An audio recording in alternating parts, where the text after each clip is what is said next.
ঘটনাটি দাদির বাবার বাড়ির পাশেরই এক বাড়ির লোকের সাথে ঘটেছিল।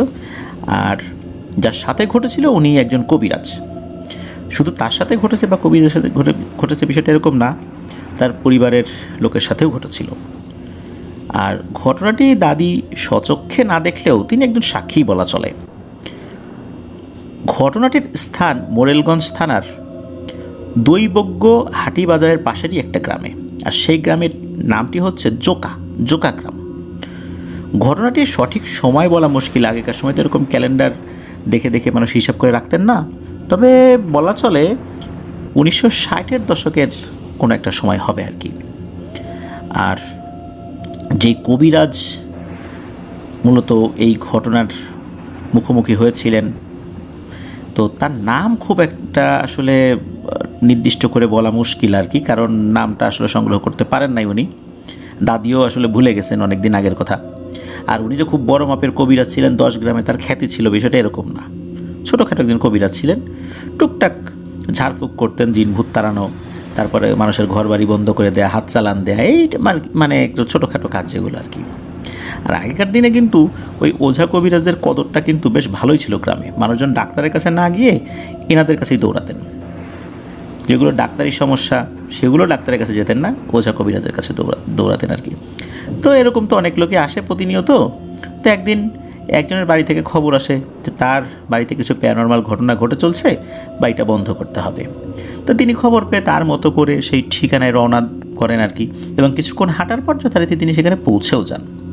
তো গ্রামের রাস্তা দিয়ে তার যেতে হতো, আর যে বাড়িটা তিনি বন্ধ করতে যান সেই বাড়িটা তার গ্রামের পাশের গ্রামেই ছিল, খুব যে দূরে ছিল তা না, একদম পাশের গ্রামে।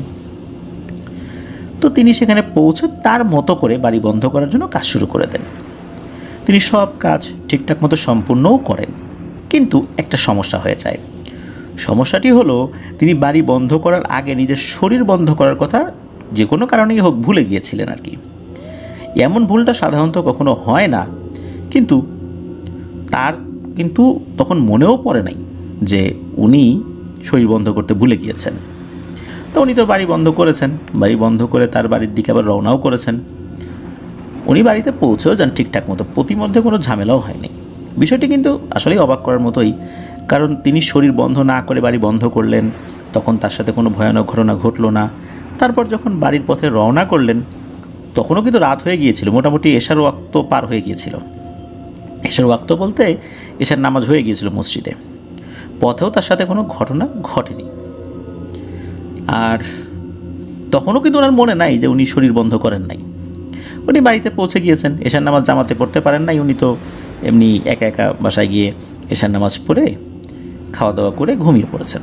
তো বলে রাখা ভালো, ঘটনাটি যখন ঘটেছে তখন কিন্তু গরমের কাল, মানে গ্রীষ্মকাল। আর গ্রামের বাড়িগুলো তো এরকম আমাদের মতো এরকম বারান্দা থাকে না, যেটা থাকে সেটা হলো ওই বারান্দাগুলো অনেক খোলামেলা থাকে আর কি, ছোটোখাটো বারান্দা না, বেশ খোলামেলা। ঘরের দরজা খুললেই প্রথমে বারান্দা পড়ে, চারদিকে খোলা। গ্রামের দিনে মানে গরমের কালে কিন্তু গ্রাম এলাকাগুলোতে দেখা যাচ্ছে যে ওই বারান্দাগুলোতে রাতের বেলা মানুষ ঘুমায়।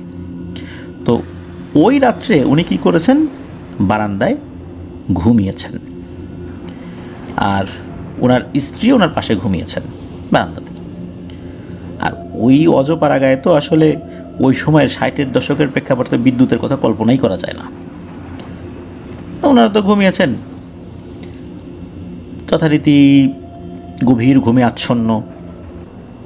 হঠাৎ ঘুম ভেঙে যায় কবিরাজের। তার ঘুম ভাঙে প্রচণ্ড এক আওয়াজে, এবং এই আওয়াজটা ছিল ঘোড়ার খুরের আওয়াজ। ঘোড়া দৌড়ালে ঘোড়ার পায়ের খুর থেকে যেরকম শব্দ হয় ওই রকম শব্দ হচ্ছে। তিনি তো ঘুম থেকে ধর্মর করে উঠে বসেন। শব্দ হচ্ছে কোথায়? ওনার স্ত্রী তখনও ঘুমাচ্ছেন, উনি কিন্তু এটা মানে ফিল করেননি, মানে ওনার স্ত্রী ফিল করেননি। আর শব্দ কিন্তু হয়ে যাচ্ছে, এবং শব্দ আস্তে আস্তে আস্তে আস্তে মনে হচ্ছে কাছে আসছে। হঠাৎ করে উনি দেখতে পান শত শত ঘোড়া, আর একটা ঘোড়ারও মাথা নাই।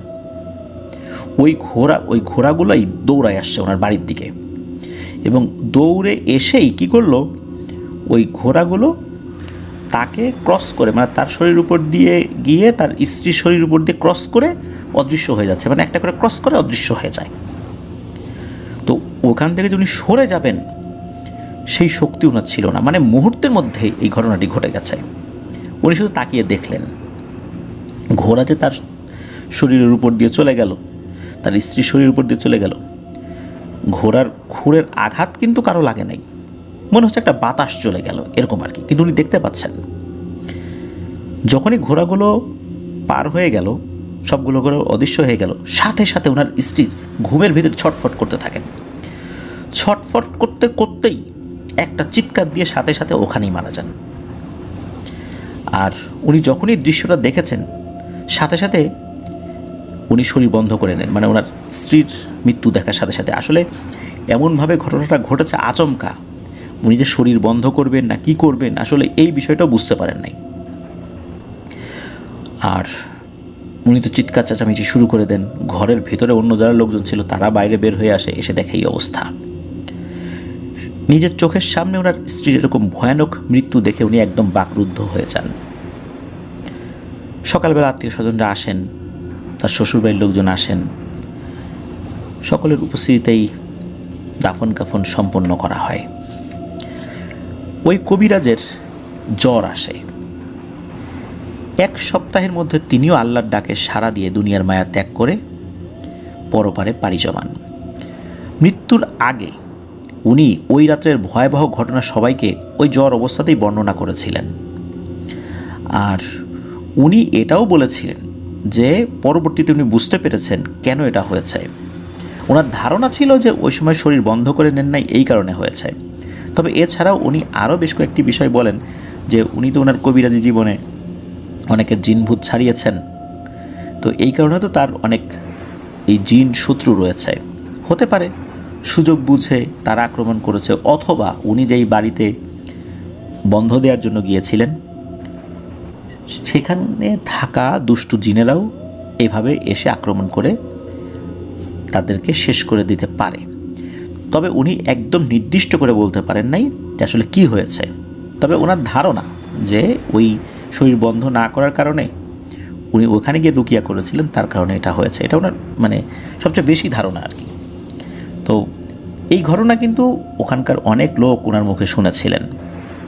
তো এভাবেই কিন্তু এই দুইজনকে জিনেরা হত্যা করে। মূলত তার স্ত্রী তো সাথে সাথেই মারা যান, আর উনি মারা যান 7 দিনের মধ্যে। তো যারা কবিরাজি করেন আসলেই তাদেরকে অনেক সতর্ক থাকতে হয়। চাইলেও অনেক কাজ করা যায় না, আবার ছোটোখাটো ভুলেও ভয়ঙ্কর বিপদ নেমে আসতে পারে। আল্লাহ আমাদেরকে হেফাজত করুন। প্রিয় লিসেনার্স, চলুন এবার আমরা চলে যাই আমাদের তাহমিদ ভাইয়ের পাঠানো ঘটনার দ্বিতীয় অংশে। এই ঘটনাটিও আলামিনের কাছ থেকে উনি সংগ্রহ করেছেন, যিনি তাহমিদ ভাই চাচাতো ভাই। আর ঘটনাটি এই আলামিনের দাদার সাথে ঘটেছিল।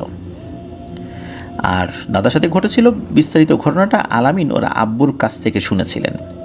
তো আলামিনের দাদার নাম ছিল আব্দুল খালেক শেখ। ঘটনাটির সময়কাল 1971, মানে মুক্তিযুদ্ধের বছর। ওই সময় কিন্তু যুদ্ধ তখনও চলছিল। তো একদিন আব্দুল খালেক দাদার কাছে খবর আসে যে তার নিজ গ্রামেরই একজন মুক্তিযোদ্ধা শহীদ হয়েছেন। আর যিনি শহীদ হয়েছেন তিনি এই আব্দুল খালেক দাদার ভাই হন, মানে একদম আপন ভাই না, চাচাতো ভাই বা এরকম কিছু একটা হবে আর কি। তো ওনার ডেড বডিটা অনেক কষ্টে বাড়িতে নিয়ে আসা সম্ভব হয়েছে। তো তার দাফন কাফন হবে। তো এই যে আব্দুল খালেক দাদা উনি থাকতেন বাগেরহাট সদরে। তো ওখান থেকে তো উনি আসবেন। তো যাই হোক, এই আব্দুল খালেক দাদা, সরি একটা জিনিস ভুল হয়ে গেল, যে ওই যিনি মারা গিয়েছেন উনি বাগেরহাট সদরের ওই দিকটাতে থাকতেন আর কি, কিন্তু আব্দুল খালেক দাদা উনি তো গ্রামের দিকে থাকতেন। তো খবর পেয়ে আব্দুল খালেক দাদা শহরের দিকে রওনা দেন বিকেলবেলা। আর শহরে ওনার মেয়েও থাকতো, ওনার মেয়ের বিয়ে হয়েছিল শহরে। তো ওই সময় তো এরকম একটা আধুনিক সিস্টেম ছিল না, তারপর আবার যুদ্ধ চলছিল, পরিবেশ পরিস্থিতি খুবই খারাপ, ভয়ঙ্কর বিপদ আপদ হতে পারে। আর চলাচলের পথও খুব সংকীর্ণ, ইজিলি যাওয়া যায় না, ঘুরে ঘুরে যেতে হবে।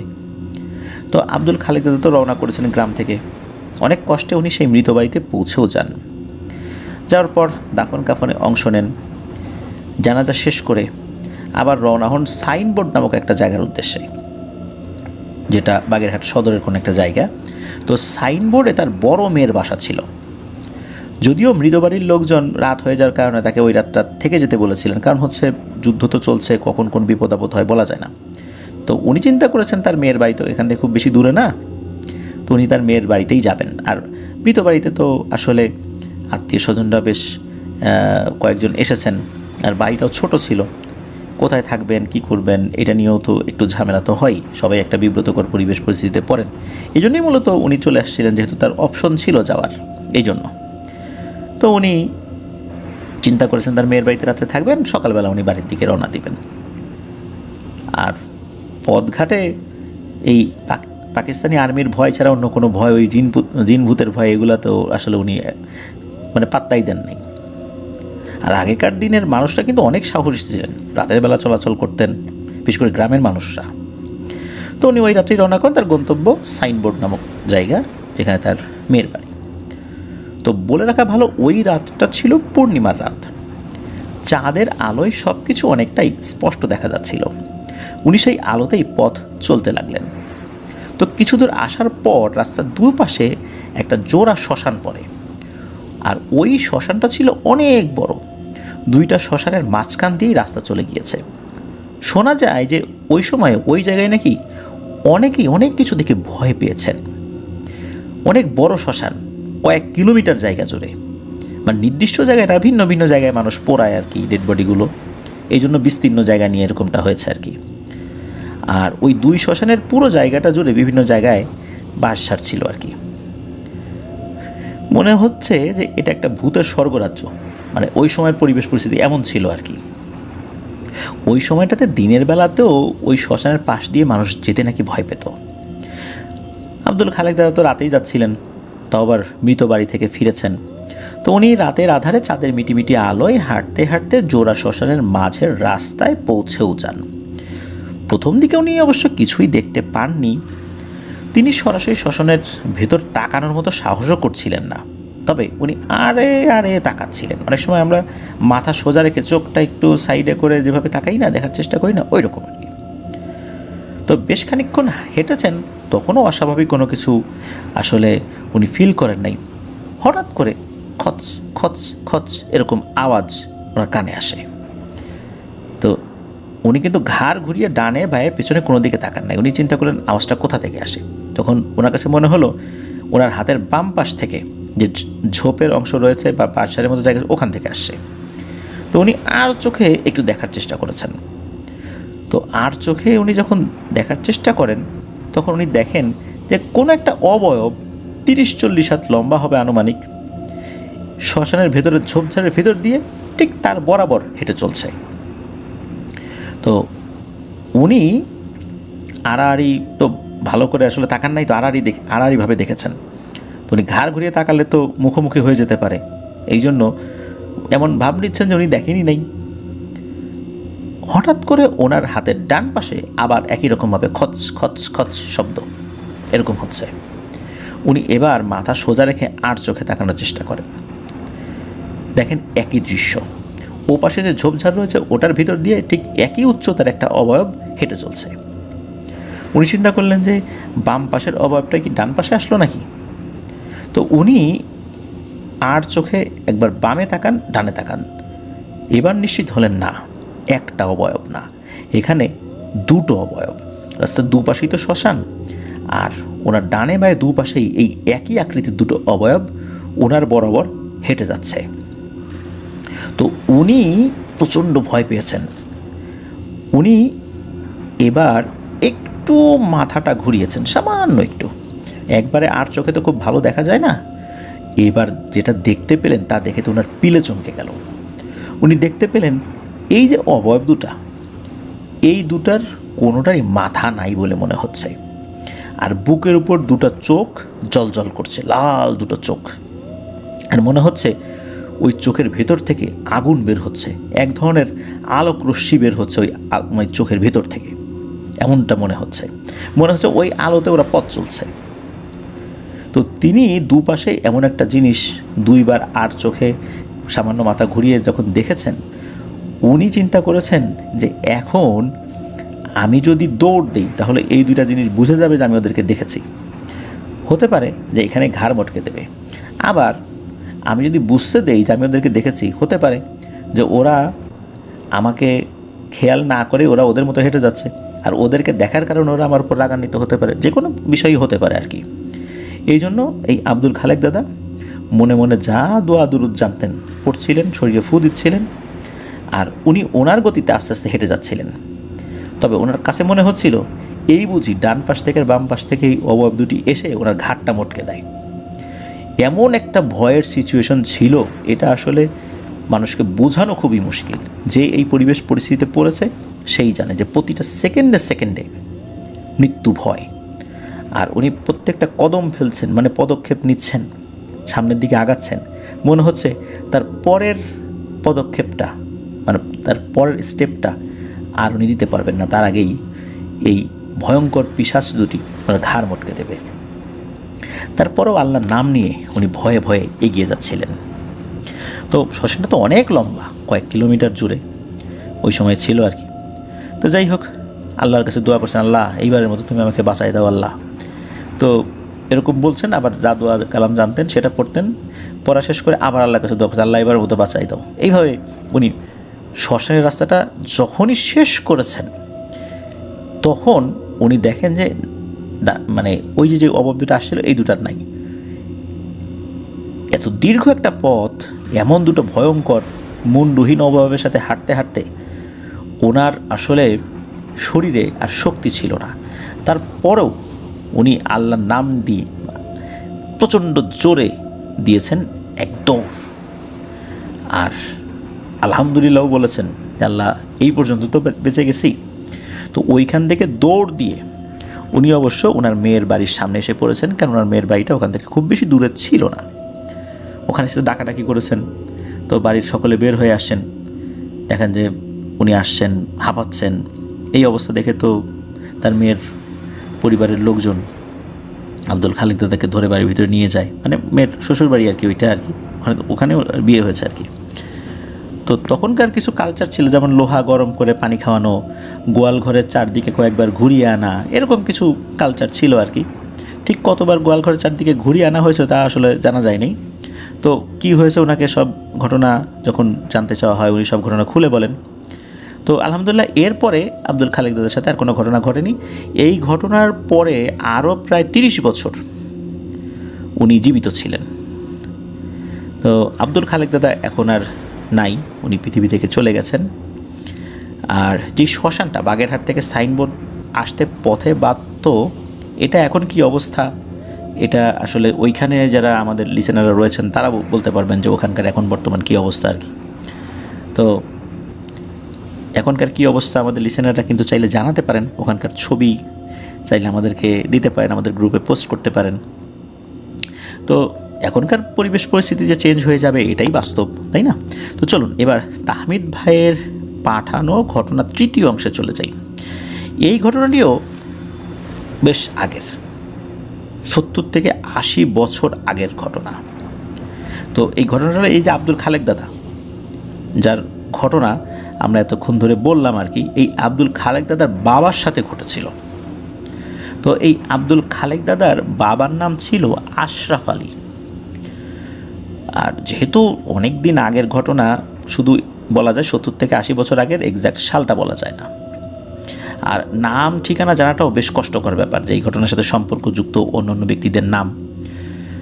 তো অনেক চেষ্টা করেছেন, শুধু দুজনের নাম জানতে পেরেছিলেন তাহমিদ ভাই। তো চলুন ঘটনাটা শুরু করি।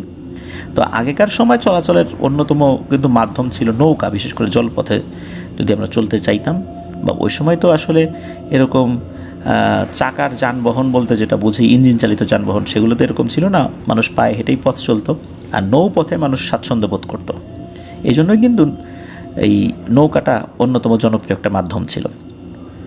তো এখন এই আশরাফ আলীর ঘটনাটা বলবো, আব্দুল খালেক দাদার পিতা। তো এই যে আশরাফ আলী, তিনি একদিন নৌকায় করে দুপুরের দিকে বাগেরহাট সদরে রওনা করেন। তো তো গ্রাম থেকে খাল বেয়ে নদী, তারপর নদী বেয়ে সরাসরি বাগেরহাট শহরে যাওয়া যেত। তখনকার সময় তো এরকম রাস্তা টাস্তা এরকম এত কিছু ছিল না, নৌকা বেয়ে যাওয়াটাই ওই সময় সহজ ছিল আর কি। তো এই আশরাফ আলী যথারীতি বাগেরহাট রওনা করেন নৌকা নিয়ে। তো যেতে যেতে ঠিকঠাকভাবে পৌঁছেও যান। তারপর ওনার কাজবাজ শেষ করে আবারও নৌকা নিয়ে গ্রামের উদ্দেশ্যে রওনা করেন। ততক্ষণে সন্ধ্যা হয়ে গিয়েছিল রওনা করতে করতেই। আর বাগেরহাট সদর থেকে বাড়ি পৌঁছাতে কমপক্ষে ঘন্টা দুয়েক তো লেগেই যেত। আর রাত 10টা 11টা মানে কিন্তু ওই সময়ের প্রেক্ষাপটে অনেক রাত। তো এরকম রাত হয়ে গিয়েছিল। গ্রামের সব কিছু নীরব, নিস্তব্ধতা চারদিকে বিরাজ করছে। তো এই আশরাফ আলী উনি রওনা করে বাড়ির কাছাকাছি পৌঁছেও যান। এ পর্যন্ত কিন্তু কোনো সমস্যা ছিল না, কিন্তু বাড়ির কাছাকাছি এসে ঘটে এক অন্য ঘটনা। তো ওখানে কিছু মুসলিম বাড়ি, তারপরে কিছু হিন্দু বাড়ি পাশাপাশি ছিল আর কি। সবার মধ্যে খুব ভালো সম্পর্কও ছিল বা এখনও আছে। তো ওই সময় ওই হিন্দু পরিবারের একজন ভদ্রলোক মারা যায়, তার নাম ছিল ঘেনু। আর এই ঘেনুর ছেলের নাম ছিল, ঘেনুর ছেলের ছেলে আর কি, ছেলের নাম না, ছেলের নাম ছিল গোবিন্দ। গোবিন্দ এখনও জীবিত আছেন, তার ছেলে মেয়েও আছে। তো মানে গোবিন্দ দাদা ছিলেন হচ্ছে ঘেনু আর কি। তো এই ঘেনু নামের লোকটি দিনের বেলাতেই মারা গিয়েছেন স্বাভাবিকভাবেই। তো হিন্দু ধর্মের রীতিনীতি অনুযায়ী তাকে দাহ করা হয়। আর যখন দাহ করা হয় তখনও কিন্তু এই আমাদের আশরাফ আলী দাদা যিনি, উনি কিন্তু তখনও রওনা করেন নাই বাগেরহাটের উদ্দেশ্যে। উনি শুনেছিলেন যে ঘেনু মারা গেছেন আর কি। তো তাকে দাহ করার পরে ওই বাগেরহাট রওনা করেছিলেন আর কি। উনি দেখেন নাই, শুনেছিলেন মারা গেছে, দাহ করা হচ্ছে, এই আর কি। তো আশরাফ আলী যখন উনি বাড়ির কাছাকাছি পৌঁছে যান, তো উনি তো খাল ধরে নৌকা বেয়ে আসছিলেন। তো ওই বাড়ির কাছাকাছি কিন্তু ওনার একটা ছোট শ্মশান ছিল আর কি, যেখানে ওই ঘেনুকে পোড়ানো হয়েছিল। তো এই আশরাফ আলী দাদা উনি কিন্তু বেশ সাহসীও ছিলেন। আর এই ঘেনুর সাথে হয়তো বা তার কোনো একটা পূর্ব শত্রুতা ছিল, বা ঘেনুর প্রতি তার খুব রাগ ছিল, হতে পারে এরকম কিছু একটা। তো উনি কি করেছেন, উনি সোজা বাড়ি না গিয়ে ওই শ্মশানের দিকে গিয়েছেন। মানুষ তো রাতের বেলা শ্মশানটা এড়িয়ে চলে, কিন্তু উনি ওই শ্মশানের দিকে এগিয়ে গিয়েছেন। তো শ্মশানের দিকে এগিয়ে যাওয়ার পর উনি করেছেন একটা খুব মানে আপত্তিকর কাজ। এই যে লাশ দাহ করার পর লাশের শরীরের কিছু অংশ কিন্তু সহজে পড়ে না, এটা রয়ে যায়। ওটা পোড়ানোর জন্য অনেক সময় লাগে, অনেক খড়ি লাগে। মানুষের শরীরের একটি বিশেষ অঙ্গ, এটা এই যে নাভির কাছের যেই নাড়ি যেগুলো রয়েছে, এগুলো কিন্তু সহজে পুড়তে চায় না। তো তখন কি করে, ওগুলো মাটিতে পুঁতে ফেলে অথবা কোনো একটা বিশেষ জায়গায় রেখে দেওয়া হয়। তো এই আশরাফ আলী দাদা কী করেছেন, ওই শ্মশানের কাছে গিয়ে দেখেছেন যে একটা কলসের মতো আছে, মাটির কলস। উনি বুঝতে পেরেছেন যে ঘেনুকে দাহ করার পর এই মাটির কলস বা ঠিলার মধ্যে এই ঘেনুর নাভিসহ আরও কিছু কিছু জিনিস রেখে দেওয়া হয়েছে। তো উনি কী করেছেন, ওই কলসে বেশ কয়েকবার লাথি মেরেছেন আর বলেছেন, ঘেনু ওরে ঘেনু রে, ঘেনু ঘেনু, এরকম করে সে হাসাহাসি করছে। আর এরপরে উনি কী করেছেন, ওই ঠিলা মানে মাটির কলসে আরও জোরে মেরেছেন লাথি। ওই মাটির কলসটা গড়িয়ে পড়ে গেছে ওই পাশের খালে। এরপর উনি আবার বাড়িতে চলে আসেন, খাওয়া দাওয়া করে ঘুমিয়ে পড়েছেন। তো রাত তখন আনুমানিক 2টা-3টা বাজে। হঠাৎ করে একটা গম্ভীর কণ্ঠ এই আশরাফ আলী দাদার বাড়ির সামনে এসে হুঙ্কার দিতে থাকে, বলতে থাকে, আশরাফ আলী রে, আজকের মতো বেঁচে গেলি। আমি ছিলাম না বলে তুই কাজটা করতে পারছিস। আমি যদি থাকতাম না, তাহলে তোর ঘাটটা মোটকে শ্মশানের মাটির ভিতরে পুঁতে রাখতাম। এমন বিকট আওয়াজ 3 থেকে 4 বার করেছে। তারপর একদম নিস্তব্ধ হয়ে যায়। আশরাফ আলী যে উনি শুধু একাই শোয়া অবস্থাতেই এই আওয়াজ শুনেছিলেন তা না, ওই পরিবারের যত লোক ছিল সবারই ঘুম ভেঙে গিয়েছিল এই ভয়ঙ্কর আওয়াজে। পরের দিন সকালবেলা আশরাফ আলীকে এক হুজুরের কাছে নিয়ে ঝাড়ফুঁক করা হয়। এরপর উনি সুস্থ হয়ে গিয়েছিলেন। তবে হুজুর তাকে খুব করে বকাঝকা করেছিলেন এই কারণে যে আশরাফ, তুমি এই কাজটা কীভাবে করতে পারলা? ঘেনুর সাথে তোমার কোনো মনোমালিন্য থাকতেই পারে, কিন্তু একটা মানুষ মারা যাওয়ার পর তার ডেড বডির উপরে বা তার শরীরের কোনো অঙ্গের উপর তো তুমি সেটা দেখাতে পারো না। আর এক ধর্মের রীতিনীতি অনুযায়ী তাকে এভাবে করা হয়েছে, সেখানে গিয়ে তুমি সেটা অপমান করা মানে হচ্ছে তুমি তোমার নিজের ধর্মকে ছোট করছো। আর এই কাজটা তুমি কিভাবে করলা?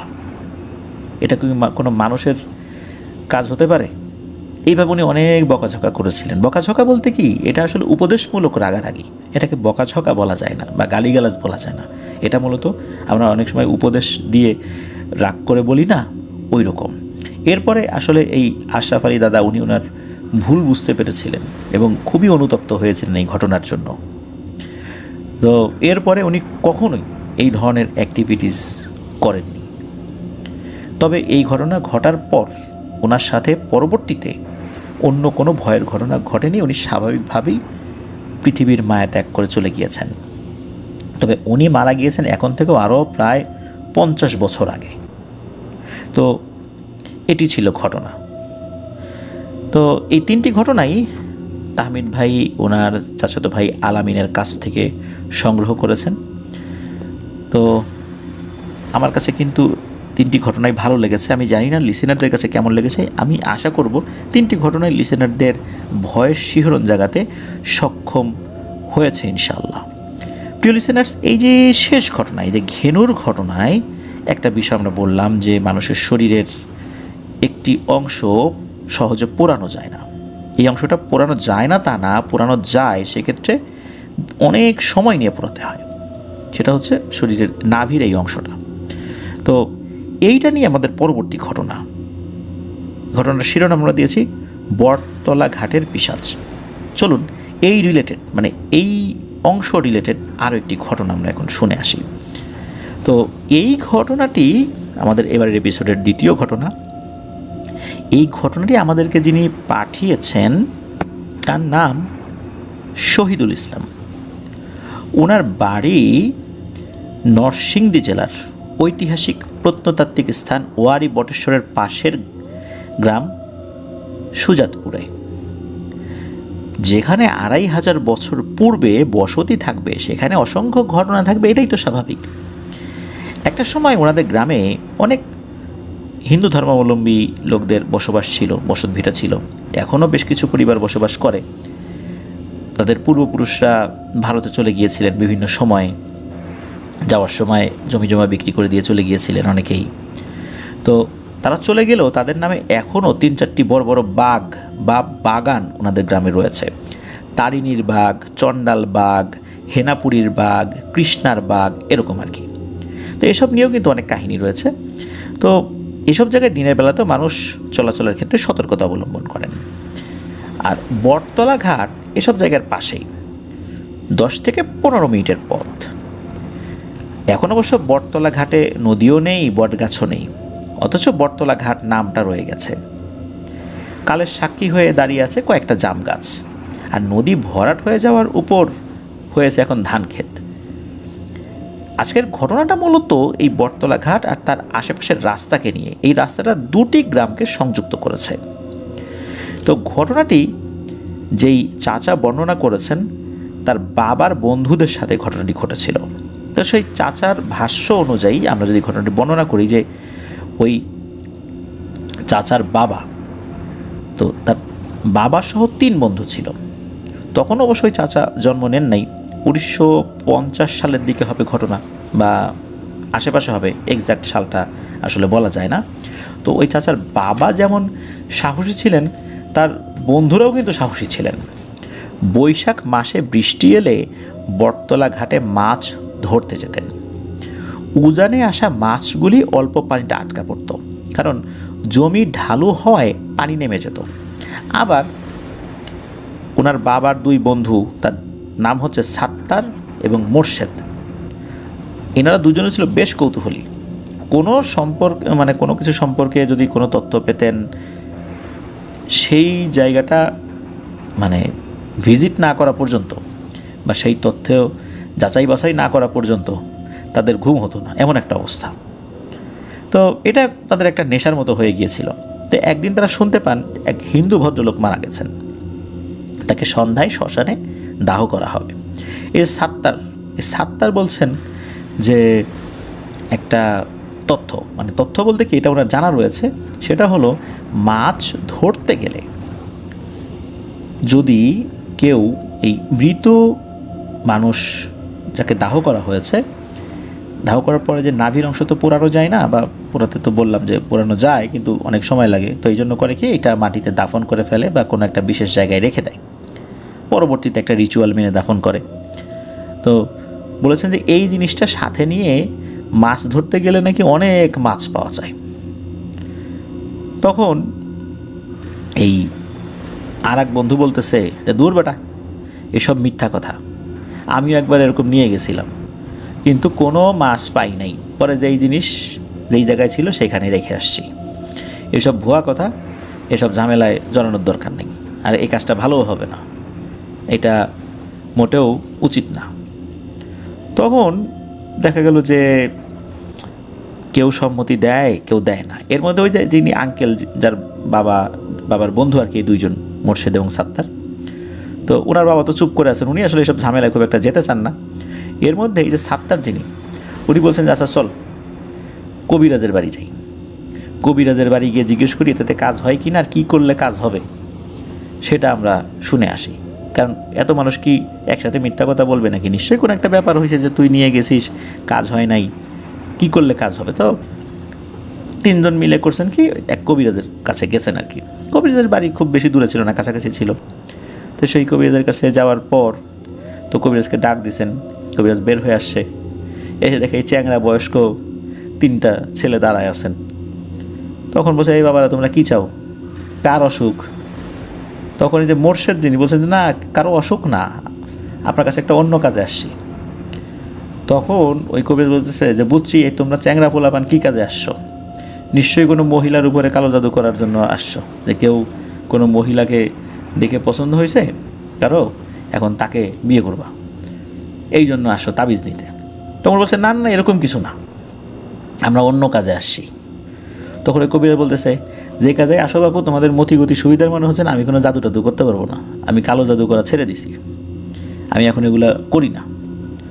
তখন বলতেছে যে আসলে আমরা আসছি অন্য একটা বিষয় নিয়ে, আমরা মূলত মাছ ধরা সংক্রান্ত কাজে আসছি, কারো ক্ষতির উদ্দেশ্যে আসলে আমরা আসিনি।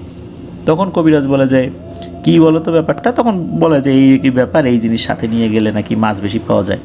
তখন উনি বলেন যে আসলে এটা কিন্তু ছেলে খেলা না, তথ্যটা সত্য, তবে একটু অসাবধান হলে কিন্তু বিপদ হতে পারে। আর এমনিতেই তো বটতলা ঘাটে অনেক মাছ পাওয়া যায়, তোমাদের বাবু এসব ঝামেলা করার দরকারটা কি, যাও এমনিতেই মাছ পাওয়া যাও।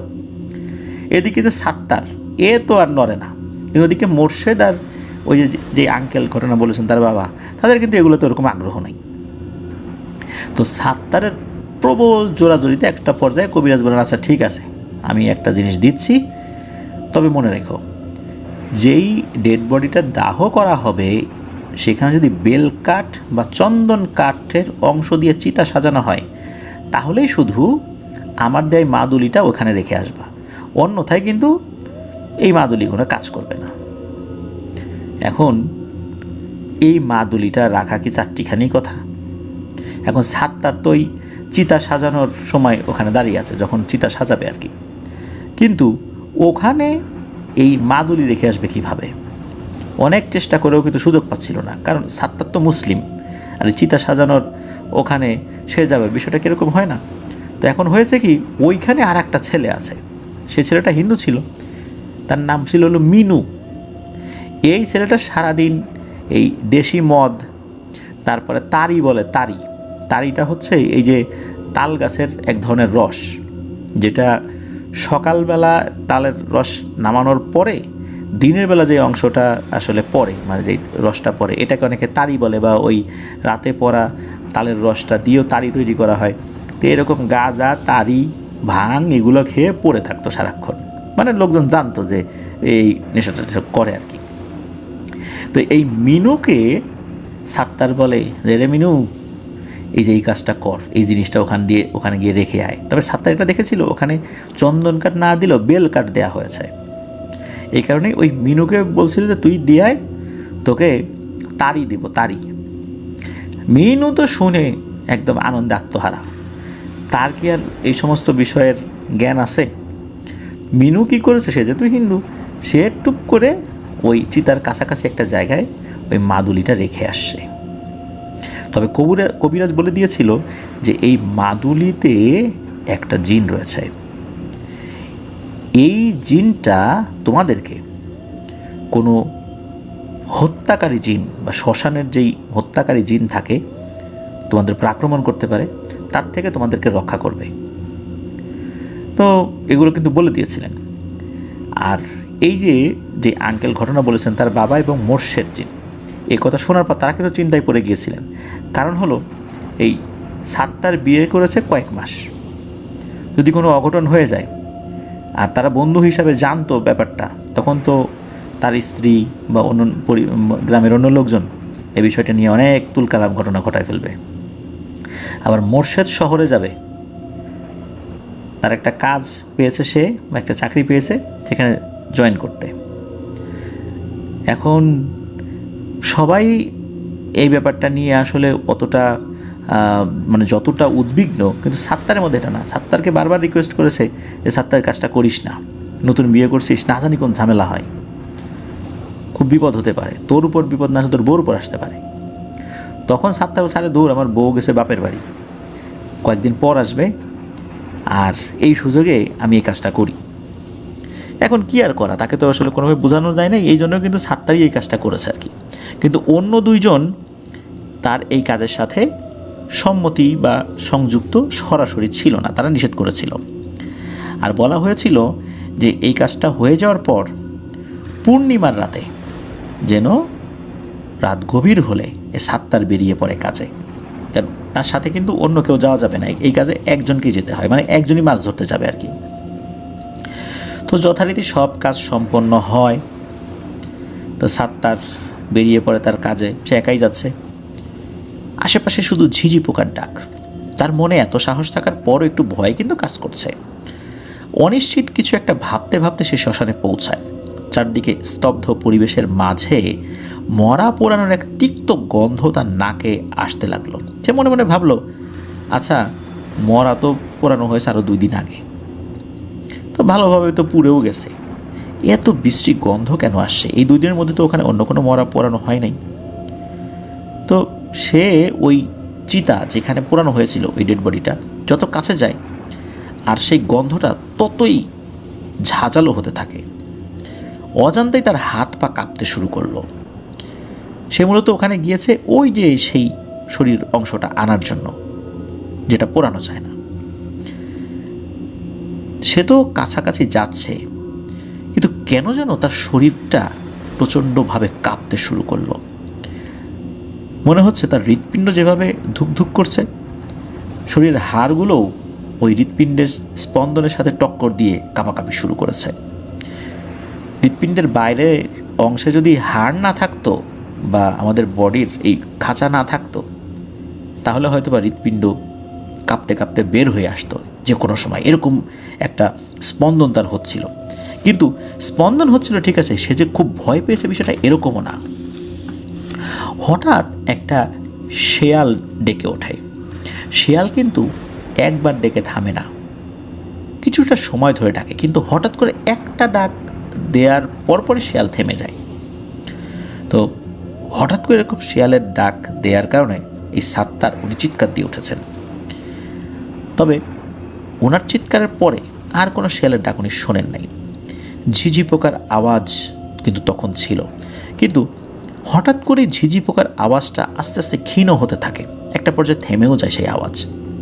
ওখান থেকে শ্মশান, মানে উনি যেখান থেকে আসছেন শ্মশানটা তো বেশ খানিকটা দূরে, আর ওই শ্মশানের আশেপাশে কিন্তু কোনো ঘরবাড়ি নাই, ঘরবাড়ি কিন্তু শ্মশান থেকে অনেক দূরে। উনি যদি ভয়ে চিৎকার দেন বা এখানে কোনো প্রবলেমও হয়, সেই চিৎকারে কোনো লাভ হবে না। যেহেতু এত দূর চলেই আসছেন, এখন কাজ তো করতেই হবে। উনি কী করেছেন, ওই যে যেখানে ছাইটাই পড়ে আছে ওইখানে হাত দিয়ে নাড়াচাড়া শুরু করছে যে ওইখানে কিছু আছে কিনা, বা উনি যেটা খুঁজছেন সেটা আছে কিনা, কিন্তু না, খুঁজে পাওয়া যাচ্ছে না। অজানা এক আতঙ্কে তার শরীর কিন্তু ঘামতে থাকে। রাতের এই ঠান্ডা পরিবেশেও তার কপাল বেয়ে কিন্তু পানি পড়ছে। হাত ঘেমে যাওয়ার জন্য তার হাতে তো ভিজে গেছে, আর যে ছায়ের ভিতরে হাত নড়াচড়া করছেন, তার হাতে কিন্তু ছাই লেগে যাচ্ছে। অনেক খোঁজাখুঁজি করছেন সে, কিন্তু না, সে তার কাঙ্ক্ষিত বস্তুটা পেল না। সিদ্ধান্ত নিল সে বাড়িতে ফেরত যাবে। হঠাৎ করে মনে হলো, আরে এই পাশে কি, এটা তো একটা কলস, নিশ্চয়ের মধ্যে কিছু একটা আছে। কলসটা খুব সুন্দর করে এক পাশে বসিয়ে রাখা। তখন বুঝতে পারলো এই কলসের মধ্যেই হয়তোবা রেখে গিয়েছে ওই জিনিসটা। তো এই যে সাত্তার ধীরে ধীরে সেটার কাছে গেল। সাত্তার সেটা কি করলো, একটু হাতে নিয়ে দেখলো যে না, খুব একটা ভারী না, একটু নাড়াচাড়া করলো, মনে হলো ওটার ভিতরে কিছু একটা আছে। তো ওটা কি করেছে, সাত্তার ওই উপর করেছে। উপর করার পরে ঠং করে একটা শব্দ হলো, মানে আড়াআড়িভাবে কোনো একটা জিনিস আটকে গেছে ভেতরে। তখন সাত্তার দেখতে পেল যে একটা হাড় ওর ভিতরে রাখা ছিল। যখন উপর করেছে আসলে কলসের মুখ তো সংকীর্ণ, ওখানে আটকে গেছে, একবারে বের হয় নাই। আর ওইটার সাথে আর একটা জিনিস আটকে গেছে। তখন সাত্তার বুঝতে পারলো যে তার কাঙ্ক্ষিত জিনিস সে পেয়ে গেছে। সে ওই কলসের মধ্যে হাত দিয়ে ওই হাড় একটা জিনিস ধরেছে, আর হচ্ছে আর একটা জিনিস তার হাতে পড়েছে আর কি, নরম নরম লেগেছে। বুঝতে পারলো যে এটাই সেই জিনিস, যে জিনিসটা পোড়ানো সম্ভব হয়নি। সে ওইটা নিয়ে ওই কলস ওখানে রেখেই দিয়েছে এক ভৌ দৌড়। তখন কিন্তু রাতের 1/3 ভাগ শেষ। কোনো ধরনের কোনো ভৌতিক ঘটনা ছাড়াই সেখান থেকে সে বাড়িতে ফেরত আসে। আর সাধারণত এই ধরনের ঘটনাগুলোতে আমরা কী শুনি, যে ফেরত আসছে, পেছন থেকে অনেক পরিচিত জনের আওয়াজ, যে পরিচিত আওয়াজে ডাকছে, অথবা ভয়ঙ্কর আওয়াজে ডাকছে, বা বিভিন্ন ধরনের পশু পাখি ডাকছে। না, কোনো ধরনের কোনো ভৌতিক ঘটনাই ওখানে ঘটেনি। সে বাড়িতে ফেরত আসে। বাড়িতে এসেই সে গোসল করে একটা মশাল তৈরি করেছে। এত কষ্ট করে শ্মশান থেকে জিনিসটা নিয়ে আসলো, এটার কার্যকারিতা তো পরীক্ষা করতেই হবে, রাত পোহানোর মতো দেরি করা যাবে না। সে মশাল তৈরি করে একটা বর্ষা মানে টেটা এটা নিয়ে আর মাছ ধরার কিছু জিনিস নিয়ে সে বটতলা ঘাটের দিকে রওনা দিয়েছে। খুব কাছাকাছি ছিল বটতলা ঘাট। তো মাছ ধরার উদ্দেশ্য নিয়ে সে ওখানে গিয়েছে। ওখানে ওই ক্ষেত ছিল, তো ওই ক্ষেতের মধ্যে হাঁটু পানির থেকেও কম পানি ছিল। তবে পানিটা এতটাই স্বচ্ছ ছিল যে কাদায় ধান গাছের কাটা গোড়া পর্যন্ত দেখা যাচ্ছিল, বা ধান গাছের যে গোছা সেটাও দেখা যাচ্ছিল। তো কিছুক্ষণ সে বর্ষা টর্ষা চালালো। আগের মতোই বড় কয়েকটা সরপুঁটি, শিং, ট্যাংরা এগুলো পেয়েছে, কিন্তু বড় কোনো মাছ পেল না। সাত্তার নিজেই বলতে লাগলো যে না রে, এই কবিরাজের তন্ত্রে মন্ত্রে কোনো কাজ হলো না। কালকে কবিরাজের কাছে গিয়ে মজা দেখাবো, যে তার কথা মতো এত কষ্ট করে কাজটা করলাম, এত ঝুঁকি নিয়ে গেলাম, অথচ কোনো কাজই হলো না। সেই আগের মতোই সরপুঁটি, ট্যাংরা, শিং এগুলো পাচ্ছি। কী আর করা, আসছি যখন আজকের মতো আপাতত মাছ ধরি। হঠাৎ করে সে বড় একটা শব্দ শুনতে পেল। তো সাত্তার আশেপাশে ভালো করে পর্যবেক্ষণ করলো, কোনো শেয়াল বা অন্য কোনো কিছু পানিতে লাফ দেয়নি তো। তাহলে আওয়াজটা কিসের হলো? তাহলে কি বড় কোনো মাছ? সাত্তার কী করলো, সে মশাল নিয়ে সামনের দিকে এগোতে থাকে। সামনের দিকে আগানোর পর সে দেখে 14 থেকে 15 কেজি ওজনের বিশাল এক বোয়াল নড়াচড়া করছে। ধান ক্ষেতের এক পাশে হাঁটু পরিমাণ পানি আছে, এমন একটা নালা। তো এরকম একটা নালায় এই বোয়াল মাছটা রয়েছে, হয়তোবা অল্প পানিতে আটকা পড়েছে। সাত্তার কিছুক্ষণ সময় নিয়ে বর্ষাটা তাক করলো। প্রথমবার এই বর্ষাটা বোয়ালের লেজের একটু উপরে লেগেছে। সাত্তার সর্বোচ্চ চেষ্টা করে ধরে রাখার জন্য, কিন্তু তেজি বোয়াল তার শরীর ঝাপটানোর জন্য বর্ষা থেকে আসলে বেরিয়ে যায়। আহতও হয়েছে বোয়ালটা। আশেপাশে স্বচ্ছ পানি নিমিষেই ঘোলা হয়ে যায়। সাত্তার আশেপাশে ওই বোয়ালটা মশাল নিয়ে খুঁজতে থাকে। লেজে আঘাত পাওয়ায় বোয়ালের শরীর থেকে তো রক্ত বেরিয়েছিল, কিছু কিছু জায়গায় রক্ত রয়েছে, এটা দেখে কিন্তু বোঝা যাচ্ছিল বোয়ালটা কোন দিকে গেছে। আর আহত হওয়ার কারণে বোয়ালটা আসলে খুব বেশি দূর যেতেও পারেনি। একটা লম্বা তাল গাছের গোড়ায় কিছুটা পানি রয়েছে একটু নিচের দিকে, ওই জায়গাতে বোয়ালটাকে দেখতে পায়। এবার কিন্তু সে নিখুঁতভাবে বর্ষাটা তাক করে এবং ছুঁড়েও মারে। এবার কিন্তু বোয়ালের মাঝ বরাবর গিয়ে বর্ষাটা লেগেছে। আর লাগার পর বোয়াল তো সর্বশক্তি দিয়ে ছোটার চেষ্টা করবেই, কিন্তু সাত্তার কী করেছে, ওটাকে বিধিয়েই রেখেছে, চাপ দিয়ে ধরে রেখেছে। তো একটা পর্যায়ে বোয়াল মারা যায় স্বাভাবিকভাবেই। তখন ওই বোয়ালটাকে দড়ি দিয়ে ওই মুখের কাছে শক্ত করে বেঁধে সাত্তার পানির উপরে তুলে নিয়ে আসে। সাত্তারও বেশ ক্লান্ত হয়ে গেছে। সে বোয়ালটাকে কাঁধে নিয়ে বাড়ির দিকে রওনা দিতে যাবে, ঠিক সেই সময়ই রাস্তার এক কোণা থেকে একজন ডাক দিয়ে ওঠে, "কি রে সাত্তার, কই যাস?" এটা শোনার পর সাত্তার পিছন দিকে তাকালো, অথচ তার বিন্দুমাত্র ওই সময় মনে আসে নাই যে এত রাত্রে এখানে তো কারো অস্তিত্ব থাকার কথা না।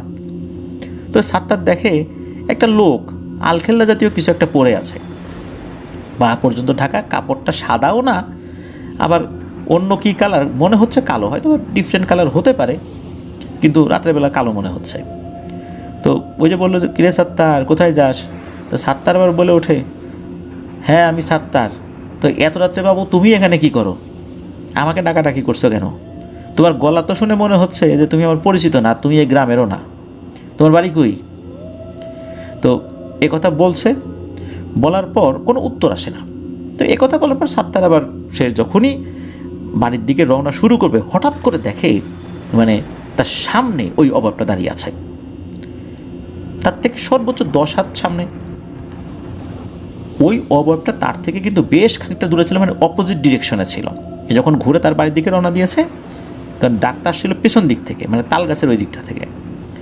তো সে যখন তার বাড়ির দিকে রওনা দিয়েছে, তখনই কিন্তু হঠাৎ করে সামনে চলে আসছে। আর এত অল্প সময়ের মধ্যে এই জিনিসটা কিভাবে তার সামনে চলে আসলো? সাত্তার হঠাৎ করে জিনিসটা দেখে কিন্তু কিছুটা পেছন দিকে সরে যাওয়ার চেষ্টা করেছিল। মানে আমরা ভয় পেয়ে কিছুটা পেছন দিকে সরে যাই না, ঠিক এমনটা। আর এইভাবে পেছন দিকে সরে যেতে গিয়ে সাত্তার পানিতে পড়ে গেছে। সাত্তার ভেবে পাচ্ছে না যে ঘাড় ঘোরানোর ওই সময়টুকুতে একটা লোক কিভাবে রাস্তা থেকে 3-4টা ধান ক্ষেত পার করে তার কাছে এসে পড়বে। সে লোকটার পায়ের কাছে তাকালো, কিন্তু আলখেল্লার কারণে পা দেখা যাচ্ছে না, চেহারাটা কাপড় দিয়ে ঢাকা।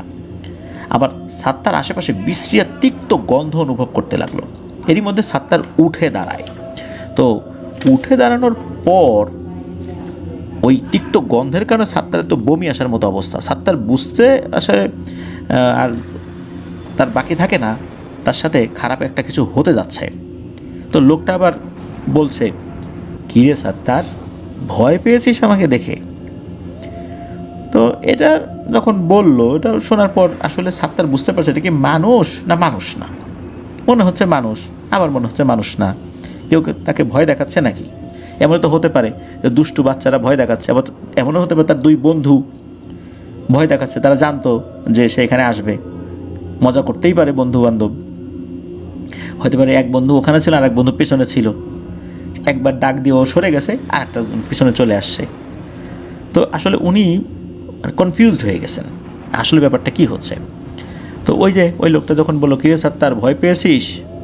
তো সাত্তার তো আসলে এই কণ্ঠটা চেনে না, তার বন্ধুরা কণ্ঠ চেঞ্জ করে বলতে পারে। তো যাই হোক, সাত্তার তো কনফিউজ, তো আসলে বুঝতে পারছিলেন না।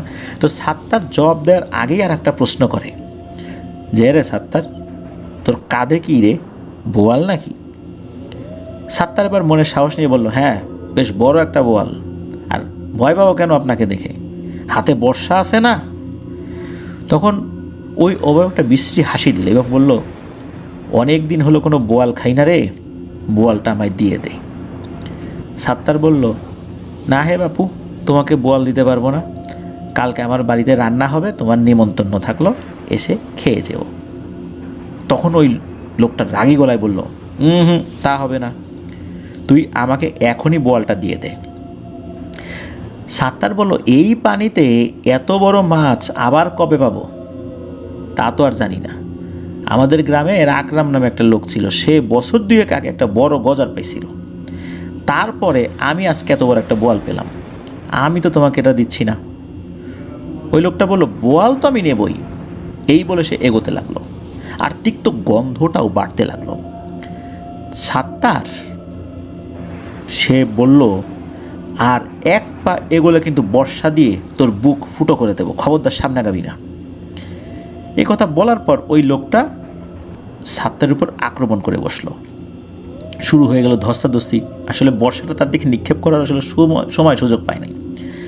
তো সাত্তার যখন অনুভব করলো যে লোকটা তাকে ধরেছে, ওই লোকটার শরীর প্রচণ্ড ঠান্ডা, এত ঠান্ডা কোনো মানুষের শরীর হতে পারে না। তবে হ্যাঁ, অনেক সময় ঠান্ডার ভিতরে কাজ করলে কিন্তু মানুষের হাত ঠান্ডা হয়ে যায়। অনেক সময় দেখি না যে আমাদের হাত ঠান্ডা হয়ে যায়, হাত মোজা যদি হাত থেকে খুলে ফেলি শীতের মধ্যে হাত ঠান্ডা হয়ে যায়, বা বরফ যদি ধরে রাখি হাত ঠান্ডা হয়ে যায়, এরকম হাত ঠান্ডা হতে পারে। আর তখন অবশ্য গরমকাল ছিল না, এরকম হাত ঠান্ডা হতে পারে। এই কারণে এইটা যে অশরীরী কিছু, ওইটা একবার মনে হয় একবার হয় না। এইভাবে তার কিন্তু মূল বিষয়টা বুঝতে দেরি হয়ে যায়। এমনও তো হতে পারে যে গ্রামে কিন্তু এরকম দুষ্ট লোকজন থাকে না, মানুষকে ভয় দেখায়, এটাও হতে পারে। আর এতক্ষণ যত ধরনের ঘটনা ঘটছিল তাতে করে উনি তো কনফিউজড, মানে দ্বিধাদ্বন্দ্বে ছিলেন। আর একবার মনে হয় এটা মানুষ, একবার মানুষ না। তো এই যে একটা কনফিউশন তার মধ্যে ছিল, এটাই কিন্তু তার একটা বড় ভুল ছিল। আবার ওই যে ধস্তাধস্তি হচ্ছিল, সাত্তার কিছুটা সময়ের জন্য একটু দূরে সরে গিয়েছিল একবার। তার হাতে কিন্তু তখন বর্ষাটা ছিল। এখন চিন্তা করছে যে এইবার এই লোকটাকে বর্ষা মারার মতো একটা সুযোগ পেয়েছে। কিন্তু এখানে একটা সমস্যা আছে, এটা যদি সত্যি মানুষ হয়, এখন যদি এর বুকে আমি বর্ষা মারি তাহলে তো কেস টেস হয়ে যাবে, জেলখানায় যেতে হবে। এই জন্য 1-2 সেকেন্ডের মধ্যেই সিদ্ধান্ত নিয়ে এই সাত্তার কী করেছে, ওই লোকটার পা বরাবর তাক করেছে, যে পায়ে মারলে তো সমস্যা নাই, এমনি বিচার সালিশ হবে, বোঝা যাবে যে কে আমার উপর আক্রমণ করতে আসছিল, কিন্তু বুকে মারলে তো, মেরে ফেললে তো অন্যরকম ঘটনা ঘটবে। তো উনি কী করেছেন, পায়ের দিকে তাক করে পায়েই মেরেছেন। যখনই পায়ের দিকে বর্ষা মেরেছেন, বর্ষাটা গিয়ে ওই লোকটার পায়ের দিকে লাগেও। আর তখনই ওই লোকটা ভয়ঙ্কর একটা চিৎকার দিয়ে ওঠে, বিকট এক চিৎকার দিয়ে ওই লোকটা বলে ওঠে, এটা তুই কি করলি? আর যখন বলছে এটা তুই কী করলি, তখনই সাত্তার ভয় পেয়ে, আর ওই যে বিকট চিৎকারের কারণে সেও আরেকটু ভয় পেয়ে গেছিলো। তারপর যখন বলছে এটা তুই কী করলি, তখন আরেকটু ভয় পেয়ে উনি পেছন দিকে সরতে গিয়ে পানির মধ্যে পড়ে গেছে। আর এতক্ষণ ঝাপটাঝাপটি করলেও তার এক হাতে কিন্তু ওই মশালটা কোনোভাবে ধরে রেখেছিলেন, কিন্তু এবার ওই মশালটা পানিতে পড়ে নিভে যায়। আর ওই লোকটা গোঙানির সুরে বলতে লাগলো, তুই প্রচণ্ড ভুল একটা কাজ করলি, তুই এই সামান্য বলের জন্য আমাকে ব্যথা দিলি, তুই জানিস না আমি কে, তুই আমার বাম পায়ে আঘাত করলি, আজ থেকে তোর বাম পায়ে তুই আর চলতে পারবি না, আর মনে রাখিস এই বোয়াল হয়ে এসেই আমি তোকে একদিন নিয়ে যাব। এই বলেই লোকটা উধাও হয়ে যায়। এবার সাত্তার বুঝতে পারে যে আসলে সে কি করেছে, এতক্ষণ কেন সে দ্বিধাদ্বন্দ্বে ছিল, কেন সে বলটা দিয়ে দিল না এই ঝামেলা এড়ানোর জন্য। সে তো কোনো একটা পিশাচকে আঘাত করেছে, এখন কি হবে? তো যাই হোক, যা হওয়ার তো হয়ে গেছে। সে উঠে বাড়ির দিকে যাওয়া শুরু করে। হঠাৎ করে সে ফিল করে যে তার বাম পা দিয়ে প্রচুর রক্তক্ষরণ হচ্ছে। তার বাম পায়ে তো ওরকম আঘাত লাগে নাই, রক্ত কোথা থেকে আসছে? সে ওখান থেকে জোরে জোরে চিৎকার দিয়ে মানুষকে ডাকতে লাগলো, কেউ আছো, সাহায্য করো। কিন্তু আশেপাশে তার শব্দের, মানে নিজের শব্দের প্রতিধ্বনি ছাড়া কোনো কিছুই তার কাছে ফেরত আসলো না। আর এত রাতে কারো জেগে থাকার কথাও না। এদিকে তার পা দিয়ে রক্তক্ষরণ হচ্ছে, নিজের শরীরের কাপড় ছিঁড়ে কোনো মতে সে ক্ষত জায়গা বেঁধে অনেক কষ্ট করে সে দাঁড়াতে পারে। যে বুঝতে পারছে না যে এর মধ্যে কি হয়ে গেল, সব কিছু যেন গুলিয়ে যাচ্ছে, কে এসেছিল, কে চলে গেল। অনেক কষ্টে সে বাড়িতে ফিরল। বাড়িতে এসেই সাত্তার ডাকাডাকি শুরু করলো। কিছুক্ষণের মধ্যেই বাড়িতে অনেক লোক জড়ো হলো। সাত্তার এলাকার মধ্যে সাহসী বলে পরিচিত। এখন সে সবাইকে এই ঘটনা বলবে নাকি এড়িয়ে যাবে তা নিয়ে তো চিন্তায় পড়ে গেছে। সাত্তার বলল যেহেতু সে প্রাণে বেঁচে গেছে তাই সে এই ঘটনা প্রকাশ করবে না, মানে সাত্তার মনে মনে বলল আর কি। কিন্তু মানুষকে তো কিছু একটা বলতে হবে। এখন সাত্তার বলল যে এই যে দেখো কত বড় একটা বোয়াল নিয়ে আসছি, তো এই বোয়ালকে বর্ষা বিধানোর সময় একটু আনমনা ছিলাম, আমার পায়ে লেগে গেছে। তো সবাই ব্যাপারটা সহজভাবেই নিয়েছে, এটা নিয়ে কিন্তু আর কোনো চিন্তাভাবনা কেউ করে নাই।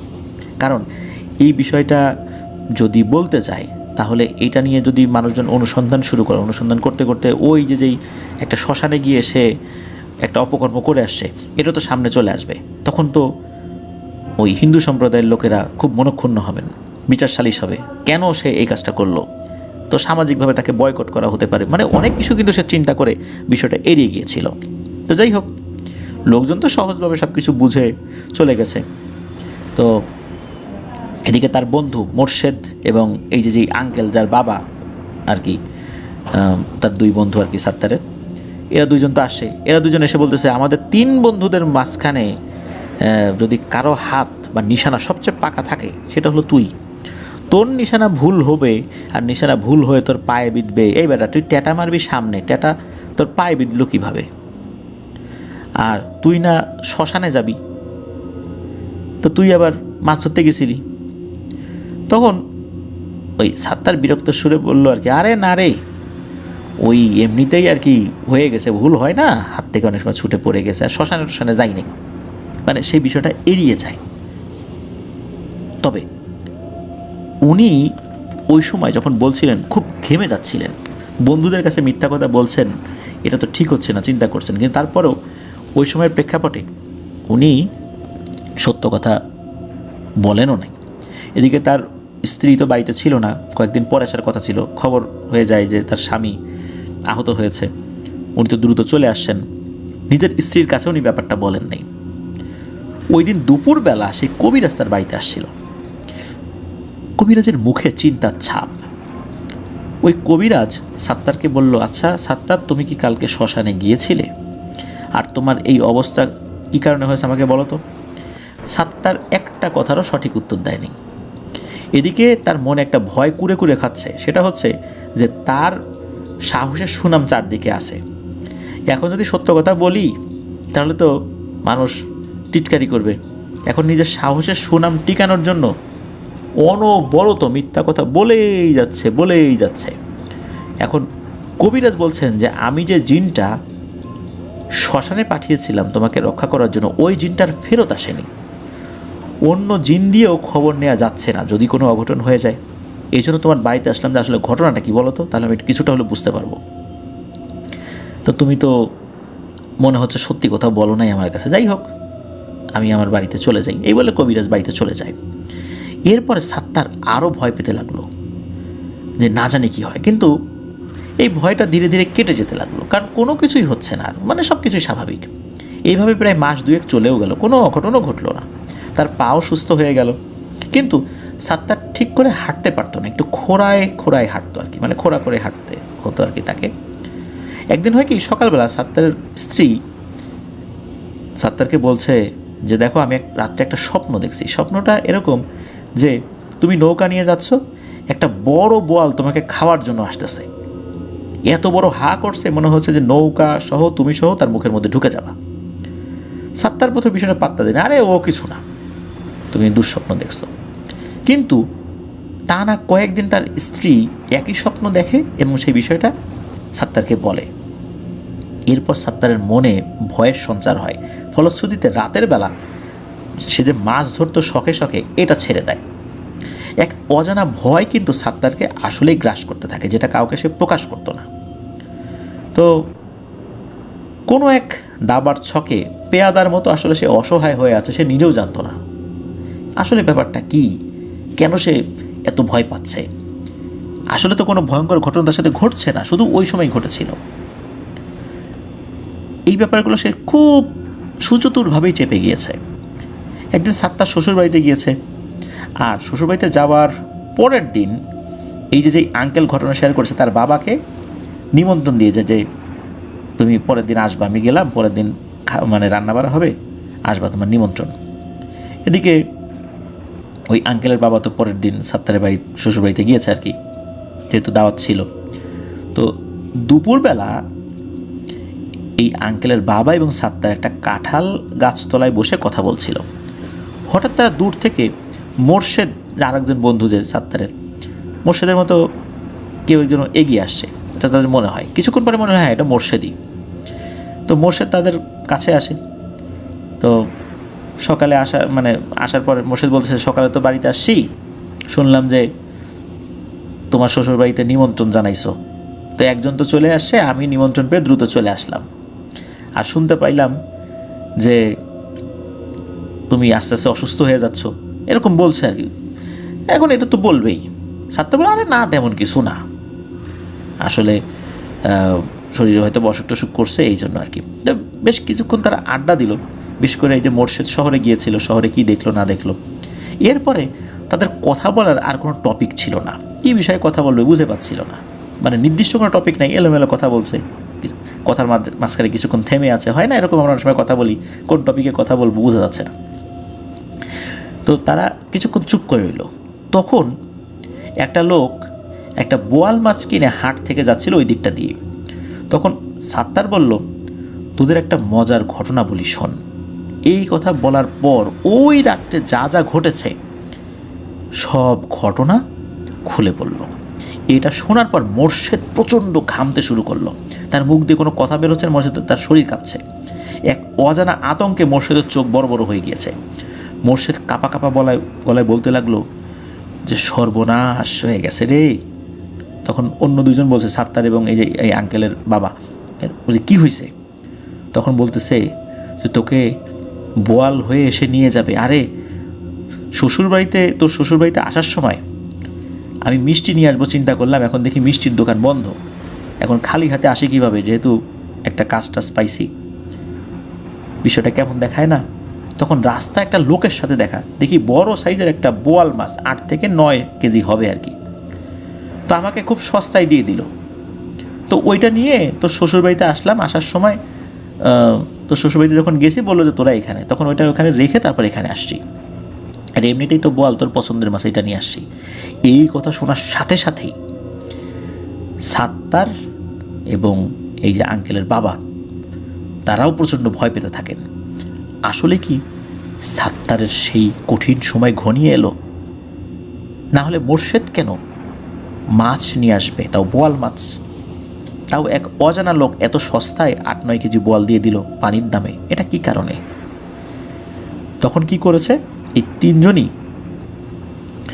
প্রচণ্ড ভয় তো পেয়েছেনই, এদিকে সাত্তারের মুখ দিয়ে কথা বেরোচ্ছে না। তখন এই মোর্শেদ বলছে, এই আমি তাড়াতাড়ি এক হুজুরকে ডাকতে যাচ্ছি, আর তুই, মানে যেই আঙ্কেলের বাবা আর কি, তাকে বলছে তুই দ্রুত সেই তান্ত্রিকের বাড়িতে যা, দ্রুত তাকে, এই দুইজনকে আমরা এই সাত্তার শ্বশুরবাড়িতে নিয়ে আসবো। আর সাত্তারকে বলছে তাড়াতাড়ি তুই বয় গিয়ে বাসা, মানে তোর শ্বশুরবাড়িতে গিয়ে বসে থাক, আর বাইরে বের হইস না আমরা না আসার আগে। এদিকে এই আঙ্কেলের বাবা গ্রামে এসে দেখে তান্ত্রিক বাড়িতে নেই, সে অন্য কোনো একটা জায়গায় রুগী দেখতে গেছে। তো অনেকক্ষণ বসে থাকার পরও সেই তান্ত্রিক যখন ফেরে না, সন্ধ্যার দিকে আবার সাত্তার শ্বশুরবাড়িতে খালি হাতেই ফেরত যান, তান্ত্রিকের সাথে নিয়ে যেতে পারেননি, বিষণ্ণ মুখে ফেরত গেছেন। এদিকে এই মোর্শেদ, উনি অবশ্য একজন হুজুর পেয়েছেন, ওই হুজুরকে নিয়ে আসছেন, আনতে আনতে সব ঘটনা খুলে বলেছেন। তো এদিকে এতদিন তো গোপন করেছিল সব কিছু, শ্বশুরবাড়িতে ঘটনা এইবার সাত্তার খুলে বলেছে সব কিছু। আর খুলে বলার সাথে সাথে সেই বাড়িতে একটা চিন্তার ছাপ পড়ে যায়। তো হুজুরকে বাড়িতে আনা হয়, হুজুর বাড়িতে একটা বন্ধ দিয়ে দেন, মানে শ্বশুরবাড়িতে তখন যেহেতু ছিলেন ওই সময় শ্বশুরবাড়িতে বন্ধ দিয়ে দেন, পানি পড়া দিয়ে যান এবং বলে দেন যে বোয়াল মাছ খাওয়া যাবে না। এরপর এই সাত্তারের দুই বন্ধু, এই আঙ্কেলের বাবা আর মোর্শেদ, তারা বাড়িতে এসে পড়ে রাতের বেলায়। আর সাত্তার আগামীকাল আসবে জানায়। বাড়িতে এসে তো ওই আঙ্কেলের বাবা ঘুমিয়ে পড়েছেন। সকালবেলা বেশ সকালই এই মোর্শেদ এসে ডাকাডাকি শুরু করেছেন ওই আঙ্কেলের বাবাকে, এই ওঠ ওঠ তাড়াতাড়ি ওঠ। তখন উনি তো ধর্মবার করেছেন, কী রে কী হয়েছে? বলে সাত্তার ফিরে এসেছে। তখন ওনার বাবা বলেন যে ফিরে আসছে তো ভালো কথা, ফিরে আসছে। তখন মোর্শেদ বলতেছেন যে না রে, যেই ভয়টা পাইছিলাম সেটাই হয়েছে, যেই ভয়ে রাত্রেবেলা ঘুমাতে পারি নাই সেটাই হয়েছে, হুজুরের পানি পড়াতে কাজ হয় নাই। তখন মোর্শেদ কাঁদতে কাঁদতে বলে সাত্তার ফেরত এসেছে, কিন্তু জীবিত না মৃত। এ কথা শোনার সাথে সাথে ওই আঙ্কেলের বাবা, উনিও নির্বাক হয়ে বসে রইলেন, কি বলবেন, কোনো ভাষা খুঁজে পাচ্ছে না। সাত্তারের বাড়িতে গিয়ে দেখা যায় সাত্তারকে কে যেন হাত পা চেপে থেতলে দিয়েছে, শরীরটা নীলাভ বর্ণ ধারণ করেছে। কে করলো কেউ জানে না, রাতের বেলা ঘুমিয়েছিল, ওইটাই করেছে। কে জানতো এক বোয়াল ধরা দেবে তার কপালে, আর এটা রাঘব বোয়াল হয়ে ছিনিয়ে নেবে তার প্রাণ। ওই দিন বিকেলবেলা মোর্শেদের সাথে সেই তান্ত্রিক কবিরাজের দেখা। সেই তান্ত্রিক বলে সাত্তার ও যদি শুরুতেই ওর ভুলটা স্বীকার করত তাহলে ওর হয়তোবা এই করুণ পরিণতি হতো না, কিন্তু ও নিজের ক্ষতি তো করলো, আমার ক্ষতিটাও করছে। এই জন্যই বাবু তোমাদের চ্যাংরা ছেলেপেলেদেরকে আমি কোনো তদবির দিতে চাই না। তোমরা বিশাল ক্ষতি করছো নিজেদের। সাত্তার ক্ষতি করছে, তোমাদের হয়তো কিছু হবে না, কিন্তু আমার ক্ষতি তো হইল। তখন ওই কবিরাজ বলে যে উনি ওনার মতো করে নাকি সাত্তারকে বাঁচানোর চেষ্টা করেছিল, কিন্তু বারণ ছিল সোজা সাপটাভাবে সাত্তারকে সাহায্য করার। কারণ হচ্ছে কবিরাজ যেই মাদুলির সাথে যে জিনকে পাঠিয়েছিল সেটা হচ্ছে কবিরাজের বড় ভাইয়ের অনুগত। এই জিনটা একটা দুষ্টু জিন ছিল। তার বড় ভাই অনেক কষ্টে এটাকে বন্দি করে। তবে বন্দি করার সময় ওই জিনের সাথে একটা চুক্তি হয়েছিল যে ওই জিনটি ইচ্ছা করে কারো ক্ষতি করবে না, যদি ওই জিনকে কেউ আঘাত করে তবে তার প্রাণ নিয়ে নেবে, আর প্রাণ নেওয়ার পরে তাকে দিয়ে এই কবিরাজের বড় ভাই আর কোনো কাজ করাতে পারবে না, মানে তার মুক্তি হয়ে যাবে। আর কারো প্রাণ নেওয়ার মাঝখানে কোনো কবিরাজ যদি সরাসরি বাধা দিতে চায় তাহলে সে কবিরাজের প্রাণ নিয়ে নেবে। আর আঘাতকারী যদি ভুল বুঝতে পারে তাহলে সমঝোতার মাধ্যমে ঠিক করা যাবে। এটাই ছিল চুক্তি, মানে হয়তো বা কোনো কিছু গরু খাসি এসব কিছু দিয়ে আর কি সমঝোতা করা যাবে। মূলত সেদিন সকালবেলা কবিরাজ তান্ত্রিক সেজন্যই সাত্তারের বাড়িতে গিয়েছিল। তো কিন্তু সাত্তার এই ব্যাপারে গুরুত্ব দেয়নি, যার কারণে আসলে ওই কবিরাজও বুঝতে পারছিলেন না ঘটনাটা কি হয়েছে। আর ওই জিনটাও তার কাছে ফেরত আসছিল না। অধিকাংশ সময় ফেরত আসে, আবার কখনো কখনো জিনটা চলে যেত, কিন্তু ওই ঘটনার পরে তার ফেরত আসার কথা ছিল কিন্তু আসছিল না। এটা দেখেই ওই কবিরাজ চিন্তিত ছিলেন। আসলে ঘটনাটা কী ঘটেছিল এটা জানার জন্য আসলেও তাকে মিথ্যা বলে। কবিরাজ আরও চিন্তিত হয়ে পড়েন। পরবর্তীতে অবশ্য বুঝতে পেরেছিলেন যে আসলে এই ঘটনা ঘটছে, ওই জিনটা এখন সাত্তারের প্রাণ নেওয়ার চেষ্টা করছে। আর সাত্তারের প্রাণ নেওয়ার চেষ্টা করলেও সাত্তারকে এখন কোনোভাবেই মানে থামানো, উনি সরাসরি তো রুকিয়া করে থামাতে পারছেন, এটা নিষেধ, যার ফলশ্রুতি উনি সরাসরি মানে পারছেন না এটা। এখন সাত্তারও তো স্বীকার করছে না, এটা একটা সমস্যা ছিল। সাত্তার স্বীকার করে নাই। সাত্তার নিজের সাহস ধরে রাখার জন্য, সাহসের গল্প শোনানোর জন্য গ্রামের মানুষজন তাকে টিটকারি করবে, এই জন্য সে সত্য কথা বলছে না। আর সত্য কথা না বললে উনি ট্রিটমেন্ট শুরু করবেন কিভাবে? আর ট্রিটমেন্ট তো উনি সরাসরি করতেও পারবেন না। তার ভুল বোঝা, সে যদি ভুল বুঝে তার কাছে আসতো তাহলে উনি শুরু করতে পারতেন, সে তো ভুলও বোঝে নাই। আর যখন একদম প্রাণ ওষ্ঠাগত তখন তো আসলে কোনো কাজ করে লাভ হয় না। আর ওই জিনটা মুক্ত হয়ে গেলে ওনার জন্য অসুবিধা ছিল, ওনার হয়তো বা ক্ষতি করতো না কবিরাজের, কিন্তু তাকে দিয়ে টুকিটাকি কাজ করাতো, সেটা তো আর করা সম্ভব হয়নি। সে তো মুক্ত হয়ে গেল। তো এটাও ছিল কবিরাজের ক্ষতির একটা কারণ। আর সাত্তার কেন আসলে মারা গেল? কারণ ওই বোয়াল মাছটা তো কিনে এনেছিল। ওই বোয়াল মাছটা মূলত সাত্তারের বাড়িতে ঢোকানোর পরেই হয়তোবা ওই পিশাচটা সুযোগ পেয়ে যায় সাত্তারকে হত্যা করার। আসলে এই অদৃশ্য জগতের কতই না রহস্য রয়েছে যা আমরা আসলে জানতেই পারি না, বুঝতেও পারি না। খুবই রহস্যময় এই পৃথিবী। অনেক কিছুই অযৌক্তিক মনে হতে পারে যে আসলে এটা কিভাবে সম্ভব, কিন্তু আসলেই অনেক কিছু সম্ভব হয়েও যায়। কারণ ওই জগতে আমাদের স্বাভাবিক চিন্তারও বাইরের ঘটনাগুলো ঘটে, যার ফলশ্রুতিতে আমাদের চিন্তায় আসলে সেগুলো আসে না। তো এটি ছিল ঘটনা। ধন্যবাদ জানাচ্ছি আমাদেরকে যিনি ঘটনা পাঠিয়েছেন। আশা করছি ওনার কাছ থেকে আরও ঘটনা পাবো। প্রিয় লিসেনার্স, আমরা কিন্তু দুটি ঘটনা আপনাদের সামনে উপস্থাপন করলাম। চলুন এবার চলে যাব আমাদের এবারের 129তম এপিসোডের তৃতীয় ঘটনায়। এখন যে ঘটনাটি আপনাদের সাথে শেয়ার করব, এই ঘটনাটি আমাদেরকে যিনি পাঠিয়েছেন তার নাম সাব্বির আলম। উনি বর্তমানে একজন ছাত্র, 18 বছর বয়স লিখেছেন। ওনার বাড়ি নরসিংদী জেলার মনোহরদী থানার চন্দনবাড়ি গ্রামে। তো চলুন ওনার ঘটনাটি শুনে আসি। ঘটনাটি ওনারই এক দুঃসম্পর্কের চাচার কাছ থেকে সংগ্রহ করা। ওনার চাচার নাম আলতাফ হোসেন। ঘটনাটি তার নিজের সাথেই ঘটে যাওয়া একটি ঘটনা। তো মূলত ঘটনাটি আসলে যার কাছ থেকে সংগ্রহ শুরু, তিনি এই সাব্বির আলম ভাইয়ের ফুপু হন। তো চলুন মূল ঘটনায় যাই। 2018 সালের দিকে উনি ঘটনাটা শুনেছিলেন আর কি। তো 2018 সালের দিকেও এই যে গ্রামটা, ওইদিকে ওনাদের পুরন একটা বাড়ি ছিল, ওই পুরন বাড়ির সামনে ধান ক্ষেত ছিল, তার সাথেই পিচ ঢালা একটা রাস্তা। তো গ্রামে যদি ইলেকট্রিসিটি চলে যেত তখন সবাই ওখানে বাতাস খাওয়ার জন্য এসে বসে থাকতো, আসলে বিভিন্ন গল্প গুজব করতো। তো এমনই একদিন বিদ্যুৎ ছিল না, উনি ওখানে গিয়েছেন তার ফুপির সাথে, সেখানে আরও অনেক লোকজনও ছিল। তো আলতাফ কাকাও সেখানে ছিল। তখন ওই আলতাফ কাকার উপস্থিতিতেই ওই ফুপি ঘটনাটি শেয়ার করেছিলেন। তো ঘটনাটি ঘটেছিল 1990 সালের দিকে। তখন আলতাফ কাকার বয়স 6 কিংবা 7 বছর হবে। ওনার পরিবারের সদস্যদের মধ্যে ছিল তার বাবা, মা, আর তিনি ছিলেন পরিবারের বড় ছেলে। আর অন্য ভাই বোন যারা ছিল তারা অনেক ছোট ছোট ছিল আর কি, সর্বোচ্চ 4-5 বছর বয়স আর কি। ওনার বাবা ছিলেন একজন দিনমজুর। এলাকার মধ্যেই বিভিন্ন মানুষের কাজের ডাক আসলে উনি সেই কাজগুলো করতেন। একদিন কি হয়, রাতের বেলা প্রচণ্ড ঝড় শুরু হয়েছে, আর তাদের ঘরের বেড়া ছিল হলো আখের পাতা দিয়ে বানানো।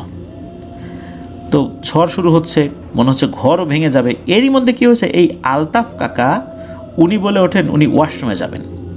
তার বাবাকে বলছেন যে ওয়াশরুমে নিয়ে যাও আমাকে। কারণ গ্রামের বাড়ি ঘরগুলোতে তো ওয়াশরুম ঘরের বাইরেই থাকে, এটা তো আমরা সবাই জানি। বিশেষ করে এখন অনেক উন্নত হচ্ছে, কিন্তু এখনও আবার অনেকের বাড়ি তো এরকমই। ওই বাড়িটাও একই রকমই ছিল। এখন ওই ঝড় তুফানের মধ্যেই ওনাকে নিয়ে বাইরে বের হয়েছেন। মাঝে মাঝে বিদ্যুৎ চমকাচ্ছিল। তো ওনার বাবা যখন ঘরের দরজা খুলে বের হয়েছেন তখন কিন্তু বাইরে প্রচণ্ড বাতাস। হঠাৎ করে ওনার বাবা এবং এই আলতাফ কাকা দুজনেই দেখতে পান ওনাদের যে নারকেল গাছটা রয়েছে, এই নারকেল গাছের উপর দিয়ে একটা ঘোড়ার গাড়ি তাদের দিকে আসছে। এই দৃশ্য দেখে এই আলতাফ কাকা এবং তার বাবা দুজনই ভয় পান। আলতাফ কাকা তো ভয়ে তার বাবাকে জড়িয়ে ধরেছেন। এদিকে ওনার বাবা বলছেন যে বাবারে ওইদিকে তাকাস না, ভয় পাবি। আর আলতাফ কাকা এবং তার বাবার ভাষ্য অনুযায়ী ওই ঘোড়ার গাড়িটা নাকি একটা রিক্সার মতো ছিল, একজন বসতে পারে, একটা ঘোড়া ছিল। তো এই দৃশ্য দেখে ওনার যে ঘরের দিকে দৌড় দেবেন ওই শক্তিটাও নাকি তাদের দিকে, মানে তাদের শরীরে ছিল না। আলতাফ কাকা তো ভয়ে কাঁপছে। তো আর আলতাফ কাকাকে তার বাবা জড়িয়ে ধরে রেখেছে। ওই ঘোড়ার গাড়িতে নাকি একটা অবয়ব বসা ছিল, যার পরনে ছিল সোনালি একটা আলখেল্লা, মাথা একটা মুকুটের মতো ছিল, কিন্তু চেহারা বোঝা যাচ্ছিল না। ওই ঘোড়ার গাড়িটা শূন্যে ভেসে এসে নারকেল গাছের উপরে বসে একটা আগুনের গোলায় রূপান্তরিত হয়। এরপর ওই আগুনের গোলাটা এই আলতাফ কাকা এবং তার বাবার মাথার উপর দিয়ে কয়েকবার চক্কর দেয়। এটা দেখে ওনারা সহ্য করতে পারেন নাই, এক চিৎকার দিয়ে এই আলতাফ কাকাকে নিয়ে আলতাফ কাকার বাবা ঘরের ভিতরে চলে আসেন। কোনো রকমে চলে এসেছিলেন আর কি। তো অজ্ঞান হন নাই ওখানে আল্লাহর রহমতে। এদিকে আলতাফ কাকার আম্মা তো ঘুম থেকে উঠে গিয়েছেন, বলে এই কী হয়েছে। তখন এই আলতাফ কাকার বাবা তার স্ত্রীকে সব কথা খুলে বলেন আর কি। তখন আলতাফ কাকার আম্মা বলেন যে ঠিক আছে, এই ওর কাকির তো ঝাড়ফুঁক জানা আছে, মানে আলতাফ কাকার বাবার বোন আর কি। তো সকালবেলা তাকে একটু ঝাড়ফুঁক করে দিব না আর কি। তো ওই রাতের মতো ওনারা ঘুমিয়ে যান আর কি। পরদিন সকালবেলা এই আলতাফ কাকা এবং তার বাবার অনেক জ্বর।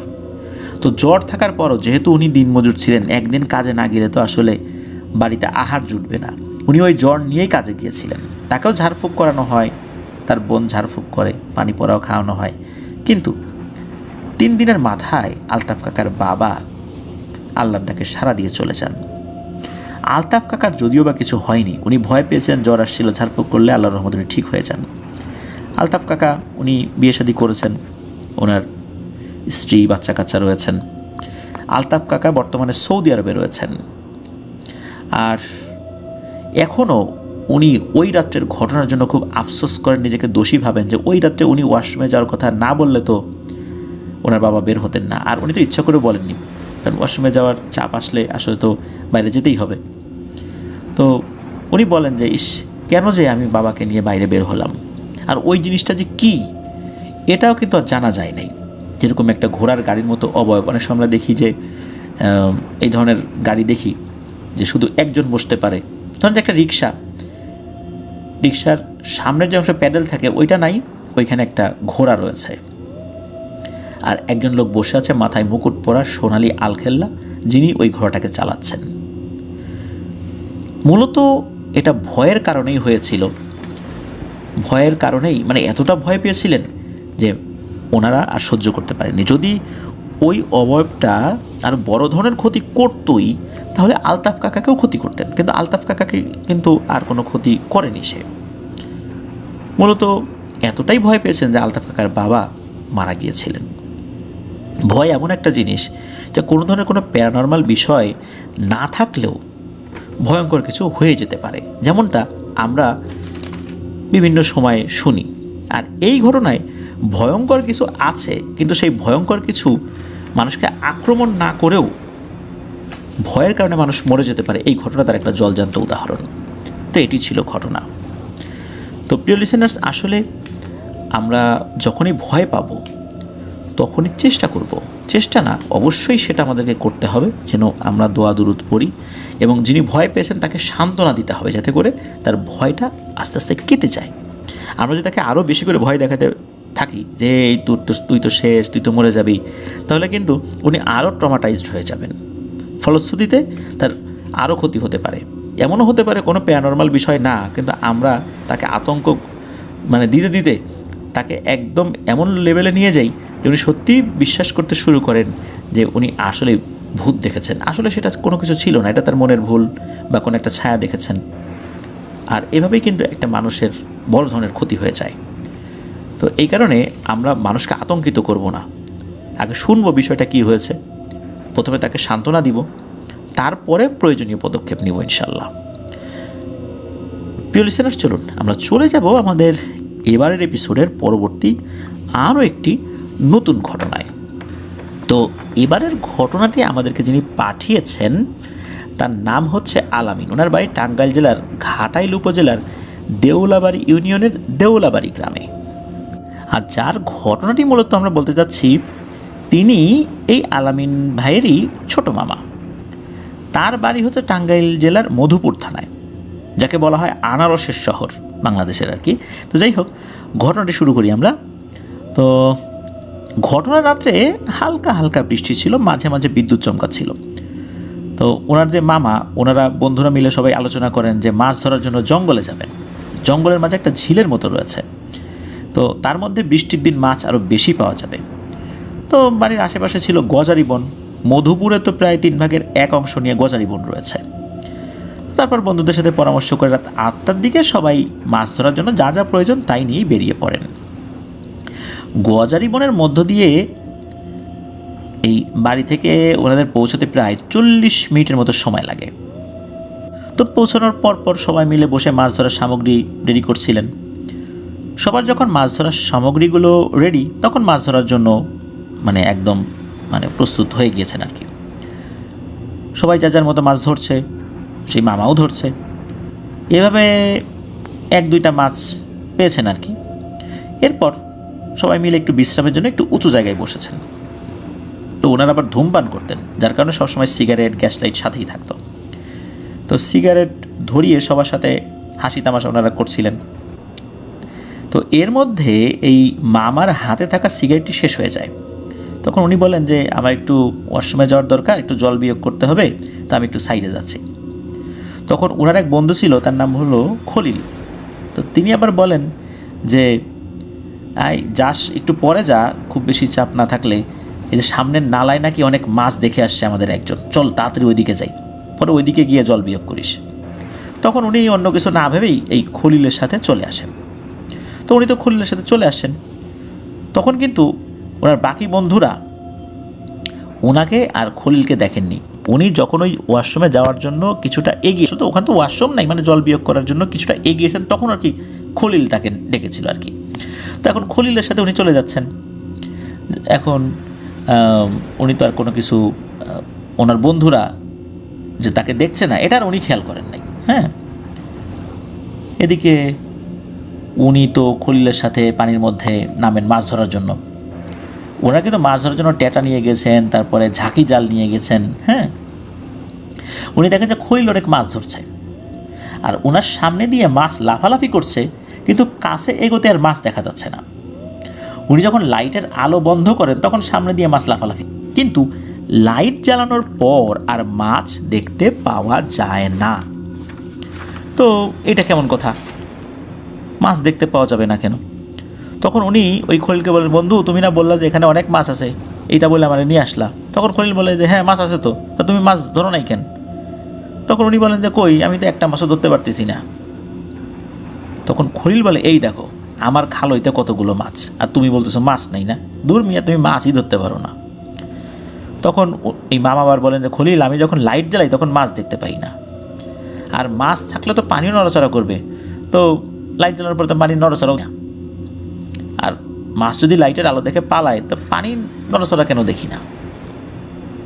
তখন উনি যখন এই বিষয়টা খলিলকে ভালো করে বুঝাইলেন, তখন মামা বললেন যে চলো আমরা চলে যাই, বাকি বন্ধুদের সাথে গিয়ে দেখা করি, আমরা দুইজন এখানে আসছি, ওরা ওখানে বসে আছে। তখন সেই খলিল বলল, আরে যাবো তো, আর একটু সামনের দিকে আগাই, দেখি ওইদিকে ভালো কোনো মাছ পাওয়া যায় কিনা। তো এই কথায় সম্মতি দেন মামা, দুজনে মিলে সামনের দিকে আগাতে থাকেন। তখন স্বাভাবিকভাবে কিন্তু মাছ লাফালাফি করছে। এখন কিন্তু লাইট জ্বালানোর পর আর মাছ চলে যাচ্ছে না, যেটা একটু আগে চলে যাচ্ছিল কিন্তু এখন আর যাচ্ছে না। এটা আবার কেন, এর রহস্য এটা উনি বুঝতে পারেন না, যেহেতু এখন যাচ্ছে না। তো উনি চেষ্টা করছেন মাছ ধরার জন্য, কতক্ষণ মাছ ধরেন, এদিকে মাছ ধরতে ধরতে বুক পর্যন্ত পানিতে চলে গিয়েছেন, হাঁটু পানি থেকে। সেটা কিন্তু মামা বুঝতেই পারেননি। মাছ ধরার নেশায় খলিল যে তার সাথে আছে সেটাও ভুলে গেছেন, মানে উনি ওনার মতো করে মাছ ধরতে খলিলের সাথে উনি আর নাই। তখন উনি বুঝতে পারেন যে খলিল তো নাই, আর আমিও বুক পর্যন্ত পানিতে চলে আসি। এদিকে খলিলকে উনি ডাকাডাকি শুরু করেন। উনি তো জোরে জোরে খলিলকে ডাকছেন, কিন্তু খলিলের কোনো সাড়া শব্দ পাওয়া যাচ্ছে না। তখন ওনার শরীরটা কীরকম যেন শিউরে ওঠে। উনি ডেকেই যাচ্ছেন। হঠাৎ করে ওনার মনের মধ্যে খুব ভয়ঙ্কর একটা অনুভূতি আসতে থাকে। কোনো ভয়ঙ্কর বিপদে পড়তে যাচ্ছেন না তো? উনি দ্রুত ডাঙার দিকে আসতে লাগলেন। উনি ওদিকে চলেও আসেন। ওনারা যেই জায়গার দিকে মূলত বসেছিলেন ওই দিকটাতে উনি হাঁটতে লাগেন। তো 20 মিনিট হাঁটার পরও উনি আর ওই জায়গা খুঁজে পাচ্ছেন না, অথচ 5 মিনিটও লাগবে না সেখানে যেতে।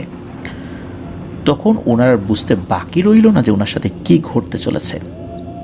এটা ভাবার সাথে সাথে হঠাৎ গরম একটা বাতাস ওনার শরীরে লাগে। আশেপাশের গাছগুলো নড়াচড়া শুরু করে দেয়। আস্তে আস্তে ঝড়ের মতো তাণ্ডব শুরু হয়ে যায়, অথচ দূরের গাছগুলো বেশ স্বাভাবিক ছিল, উনি বুঝতে পারছিলেন অন্ধকার থাকলেও। উনি দেরি না করে আল্লাহর নাম নিয়ে দিক বিদিক ছুটতে লাগলেন। কোন দিকে যাচ্ছেন উনি নিজেও জানেন না, কারণ সঠিক রাস্তা উনি খুঁজে পাচ্ছেন না। হঠাৎ পেছন থেকে ওনার নাম ধরে কেউ ডেকে উঠল। তবে এই কণ্ঠটা অপরিচিত কেউ না, এটা খলিলের কণ্ঠ। পেছন দিকে তাকিয়ে উনি দেখলেন যে আরে এ তো খলিল। উনি আবার বললেন যে খলিল তুমি কোথায় চলে গেছিলা, তোমাকে অনেকক্ষণ ধরে ডাকাডাকি করলাম, আর তুমি কিভাবে জানলা যে আমি এখানেই আসি? তখন খলিল একটা পৈশাচিক হাসি দিয়ে ওঠে, বলে ওঠে, ওরে আমি খলিল না, খলিলের রূপ নিয়ে তোকে আমি ডেকে আনছি। তুই যেখানে জল বিয়োগ করার জন্য যাচ্ছিলি সেখানে আমি বসবাস করি। তুই ওই দিক দিয়ে হেঁটে যাওয়ার কারণে আমাদের সমস্যা হয়েছে, তুই বড় ভুল করছিস। এই বলার সাথে সাথে খলিলের রূপ পাল্টে যেতে শুরু করে। খলিলের রূপ পাল্টে 10 সেকেন্ডের মধ্যে ভয়ঙ্কর একটা দানবীয় রূপে আবির্ভূত হয় ওই অবয়বটা। চোখটা মনে হচ্ছে আগুনের গোলা বা আগুনের বল। এটা যে কি ভয়ঙ্কর অবয়ব এটা ভাষায় প্রকাশ করতে পারবেন না, কারণ কয়েক সেকেন্ডের মতো ওনার জ্ঞান ছিল, পুঙ্খানুপুঙ্খভাবে দেখার আসলে ওনার সুযোগই ছিল না। শুধু এতটুকু মনে আছে উনি ভয়ে একদম জমে গিয়েছিলেন। এরপরে উনি পালানোর চেষ্টা করেছিলেন, কিন্তু আর পারেন নাই, উনি সেন্সলেস হয়ে গিয়েছিলেন। তবে উনি একটা জঙ্গলের মধ্যে ছিলেন এতটুকু বুঝতে পেরেছিলেন। উনি ওইটুকু সময়ের মধ্যে কয়েকবার ওনার বন্ধুদের ডাকাডাকির চেষ্টা করেছিলেন, ওনার এতটুকু মনে আছে, ওনার সামনে একটা উঁচু গাছ দেখতে পেয়েছিলেন, আর ও একটা ঘোরের মতো আসলে, মানে ওনার মনে হচ্ছিল যে উনি গাছে ওঠার চেষ্টা করেছিলেন। গাছে উঠে উনি চিন্তা করেছেন উনি সেফ আছেন, কিন্তু নিচে ওই অবয়বটা চলে আসছিল। ওই অবয়বটা ওনাকে ধরার জন্য আবার উপরের দিকে আসতে থাকে, আবার ঝড় শুরু হয়ে যায়। তো এরপরে আসলে ওনার তেমন কিছু মনে নাই, তবে ওনার ফাইনালি জ্ঞান হারানোর আগে পায়ে একটা হ্যাঁচকার টান অনুভব করেছিলেন। মনে হচ্ছিল যে ওই অবয়বটা ওই গাছ থেকে তাকে হ্যাঁচকার টানে নিচে নামানোর চেষ্টা করছে। তো এই বিষয়গুলো একটা ঘোরের মধ্যে হয়েছিল, তবে এটা আসলে বাস্তবেই হয়েছিল। তবে ওই সময় উনি একটা মোহের মধ্যে পড়ে গিয়েছিলেন, একটা ভিন্ন জগতের মধ্যে চলে গিয়েছিলেন, এমন একটা অবস্থা। ওনার যখন জ্ঞান ফেরে তখন উনি দেখেন যে উনি বিছানায়। তখন সবাইকে বলেন ঘটনাটা কী। তখন ওখানে খলিলও ছিল, তো খলিলকে দেখে বললাম যে এই তোমাদের আমি কত ডাকাডাকি করলাম, তুমি শুনতে পাওনি? তখন খলিল বলতে শুরু করে, আমরা সবাই যখন বসেছিলাম তুমি তো জঙ্গলের দিকে গেলা, তা আমরা ভেবেছিলাম হয়তো বা তুমি ফ্রেশ হতে গেছো, তো তোমাকে তার ডাকাডাকির প্রয়োজন নেই। তো তুমি মাছ ধরতে যখন আবার আসবা আমরা একসাথে নামবো, এখন দেখি তুমি আসতেছো না। তখন আমরা এগিয়ে যাই তুমি যেদিকে গিয়েছিলা, কিন্তু তোমাকে তো আর ওখানে দেখতে পাই নাই। পরে ভাবলাম তুমি হয়তো বা অন্য সাইডে গেছো, তুমি আসবা। তখন আমরা মাছ ধরার জন্য পানিতে নেমে যাই, কিন্তু একটু পরে দেখি তুমি আমাদের পাশেই মাছ ধরতেছো। তোমাকে বললাম যে কোথায় গেছিলা, তুমি কিছু না বলে আবার তুমি এত তাড়াতাড়ি আমাদের এখানে চলে আসলা কীভাবে? কিন্তু তুমি তেমন কোনো উত্তর দিলা না। তারপর আমরা আমাদের মতো মাছ ধরছি। ঘণ্টাখানেক পর হঠাৎ চিৎকারের শব্দ পেলাম, তোমার কণ্ঠ। তারপর আমরা সবাই চিৎকারের উৎসটা, মানে শব্দের উৎসটা যেদিকে আসছিল ওই দিকে যেতে থাকি। আমরা ছোটাছুটি করতে থাকি। হঠাৎ করে তোমার চিৎকার বন্ধও হয়ে যায়। এরপর যে সমস্যাটা হয়, এই সমস্যা হওয়ার পর আমরা নিজেরাও দ্বিধাগ্রস্ত হয়ে পড়ি। আমরা এক একজন এক এক দিক থেকে তোমার চিৎকার শুনছিলাম। আমরা বুঝতে পারলাম আমাদেরকে কোনোভাবে একটা ট্র্যাপে ফেলানোর চেষ্টা করা হচ্ছে, ভয়ঙ্কর এক বিপদে পড়ে গেছি। কারণ এক একজন এক এক দিক থেকে কেন শুনব? ফজরের আজানের আগ পর্যন্ত তোমাকে উদ্ধার করার কোনো উপায় ছিল না। ফজরের আজানের পর আমরা সবাই বের হলাম তোমাকে খুঁজতে। 1 ঘন্টা খোঁজাখুঁজি করার পর দেখতে পেলাম তুমি হিজল গাছের নিচে পড়ে আছো। তারপর তোমাকে বাড়িতে নিয়ে আসলাম। এরপর অবশ্য মসজিদের হুজুরকে দিয়ে ঝাড়ফুঁক করানো হয়েছে। মামাকে একজন কবিরাজও ডাকা হয়। তখন কবিরাজ এসে সেই জিনকে হাজির করে। মূলত সেই জিন খুব যে আগার নিতেছিল বিষয়টা এরকম না, কারণ সে যেই পথ দিয়ে জল বিয়োগ করতে যাচ্ছিল ওই পথে ওই জিনেদের বসবাস ছিল, তাদের অসুবিধা হয়েছে, এই জন্যই মূলত তাকে ভয় দেখানোর চেষ্টা করেছে। খুব বড় ধরনের ক্ষতি করার ইচ্ছা ছিল না। যেহেতু তার উপর সওয়ার হয়েছে, এখন কিছু তো একটা দিতে হবে, জিন দাবি করে বসে। পরবর্তীতে নাকি একটা ছাগলের বিনিময়ে তার শরীর চলে যেতে রাজি হয়। এরপরে মামার সাথে আর কোনো ধরনের কোনো সমস্যা হয়নি। তবে হঠাৎ করে ওই দানবীয় অবয়বটা তার সামনে আসার পর একটা ঘোরের মধ্যে উনি চলে যান। উনি দৌড়াতে থাকেন, গাছে উঠে যান, ওনার বন্ধুদেরকে ডাকতে থাকেন। তো ওই যে চিৎকারটা, এটা কিন্তু ওনার বন্ধুরা শুনেছিলেন, কিন্তু সব কিছুই একটা মোহজালের মধ্যে হচ্ছিল, একটা মোহের মধ্যে পড়ে হচ্ছিল। তো ধন্যবাদ জানাচ্ছি আলামিন ভাইকে এমন একটি ঘটনা আমাদের সাথে শেয়ার করার জন্য। প্রিয় লিসেনার্স, এবার আমরা চলে যাব আমাদের এবারের 129 নম্বর এপিসোডের শেষ ঘটনায়। 4টা ঘটনা আমরা শেয়ার করেছি। 5ম ঘটনা দিয়েই ইনশাল্লাহ আমরা আমাদের এবারের এপিসোডটা শেষ করব। 6টি ঘটনা আমরা সাধারণত দেই, তবে ইনশাল্লাহ আমাদের 130 নম্বর এপিসোডে 7টি ঘটনা থাকবে। যেই ঘটনাটি আজকে বলতে পারলাম না, এই ঘটনাটি ইনশাল্লাহ আমাদের 130 নম্বর এপিসোডে আমি যুক্ত করব। তো চলুন প্রিয় লিসেনার্স, শুরু করি আমাদের এবারের এপিসোডের 5ম এবং শেষ ঘটনা। এই ঘটনাটি আমাদেরকে যিনি পাঠিয়েছেন তার নাম আসিফ। উনি বর্তমানে মিরপুর 1-এ থাকেন। ঘটনাটি ঘটেছিল ওনার শ্বশুরের সাথে। তিনি থাকেন মিরপুর 10 বেনারসিপল্লী বিহারি ক্যাম্পে। তিনি কিন্তু বিহারি নন, ওনার গ্রামের বাড়ি ভোলা। উনি এখানকার স্থানীয়। তো ওনার শ্বশুরের নামটি বলছি না সঙ্গত কারণে, আর এখানে ওনার স্ত্রীর নামটাও জড়িত, নামটিও বলছি না। তো ওনার শ্বশুরকে অনেকেই চেনেন আশেপাশে। তো ঘটনাটি ঘটেছিল 2000 সাল থেকে 2001-এর মধ্যবর্তী একটা সময়। তো ওই সময়ে ওনার শ্বশুর ভ্যান চালাতেন ওইখানে। তো ঘটনাটি শুরু হয় ওনার বাসার পাশে একটি খেজুর গাছকে কেন্দ্র করে। খেজুর গাছটি এমন যে গাছটির উপর দিয়ে আরও একটি ছোট্ট বট গাছ হয়েছে। তো গাছটির পাশেই ছিল একটি ওয়াশরুম। আর তখন মোটামুটি ওই আশেপাশের অনেকে এই ওয়াশরুমটা ইউজ করত। আর ওয়াশরুমের পাশেই ছিল একটা ড্রেন। লোকমুখে শোনা যায় ওই গাছটির মধ্যে নাকি 7টি জিন বসবাস করে। অনেকেই রাতের বেলা ওই গাছের নিচে ছোট ছোট বামন টাইপের কিছু চলাফেরা করতে দেখত। তো ওনার শ্বশুরবাড়ি থেকে মিরপুর 11 নম্বর বাজারে যেতে সময় লাগতো মাত্র 10 মিনিট। বাজারে যাওয়ার পথে একটি বড় তুলা গাছ ছিল। তুলা গাছ জুড়ে অনেক ঘটনা আছে, অবশ্য তুলা গাছটি এখন আর নাই, কিন্তু খেজুর গাছটি আছে। তো ওনার শ্বশুর 11 নম্বর বাস স্ট্যান্ডেই মূলত থাকতেন, ওখানেই ওনার কর্মস্থল ছিল। এবার আসি মূল ঘটনাতে। ঘটনাটি ঘটে একদিন রাত্রে, দিনটি ঠিক মনে নেই, মূলত তখন ছিল বর্ষাকাল। সেদিন রাত্রে ওনার শ্বশুর কাজ থেকে ফিরে রাতের খাবার খেয়ে ঘুমিয়ে যান। গভীর রাত্রে এই আসিফ ভাইয়ের স্ত্রী ঘুম থেকে ওঠেন ওয়াশরুমে যাওয়ার জন্য। তখন ওনার স্ত্রীর বয়স ছিল 5 কি 6 বছর। তো ওনার ওয়াইফরা তখন ছিলেন 2 বোন 1 ভাই। প্রথমে বড় ভাই, তারপর ওনার ওয়াইফ, তারপর আর একটা ছোটো বোন আর কি ওনার ওয়াইফের। তো ওয়াশরুমে যাওয়ার জন্য তার বাবাকে ডেকেছেন। তো উঠেছেন আর কি, আসিফ ভাই শ্বশুর উঠেছেন। তো ঘুম থেকে উঠে তার মেয়েকে নিয়ে বাইরে যাওয়ার জন্য যখন দরজা খুলেছেন, তখন দেখেন বাইরে টিপ টিপ টিপ টিপ বৃষ্টি পড়ছে। তখন তারা বাইরে বের হয়েছেন অবশ্য।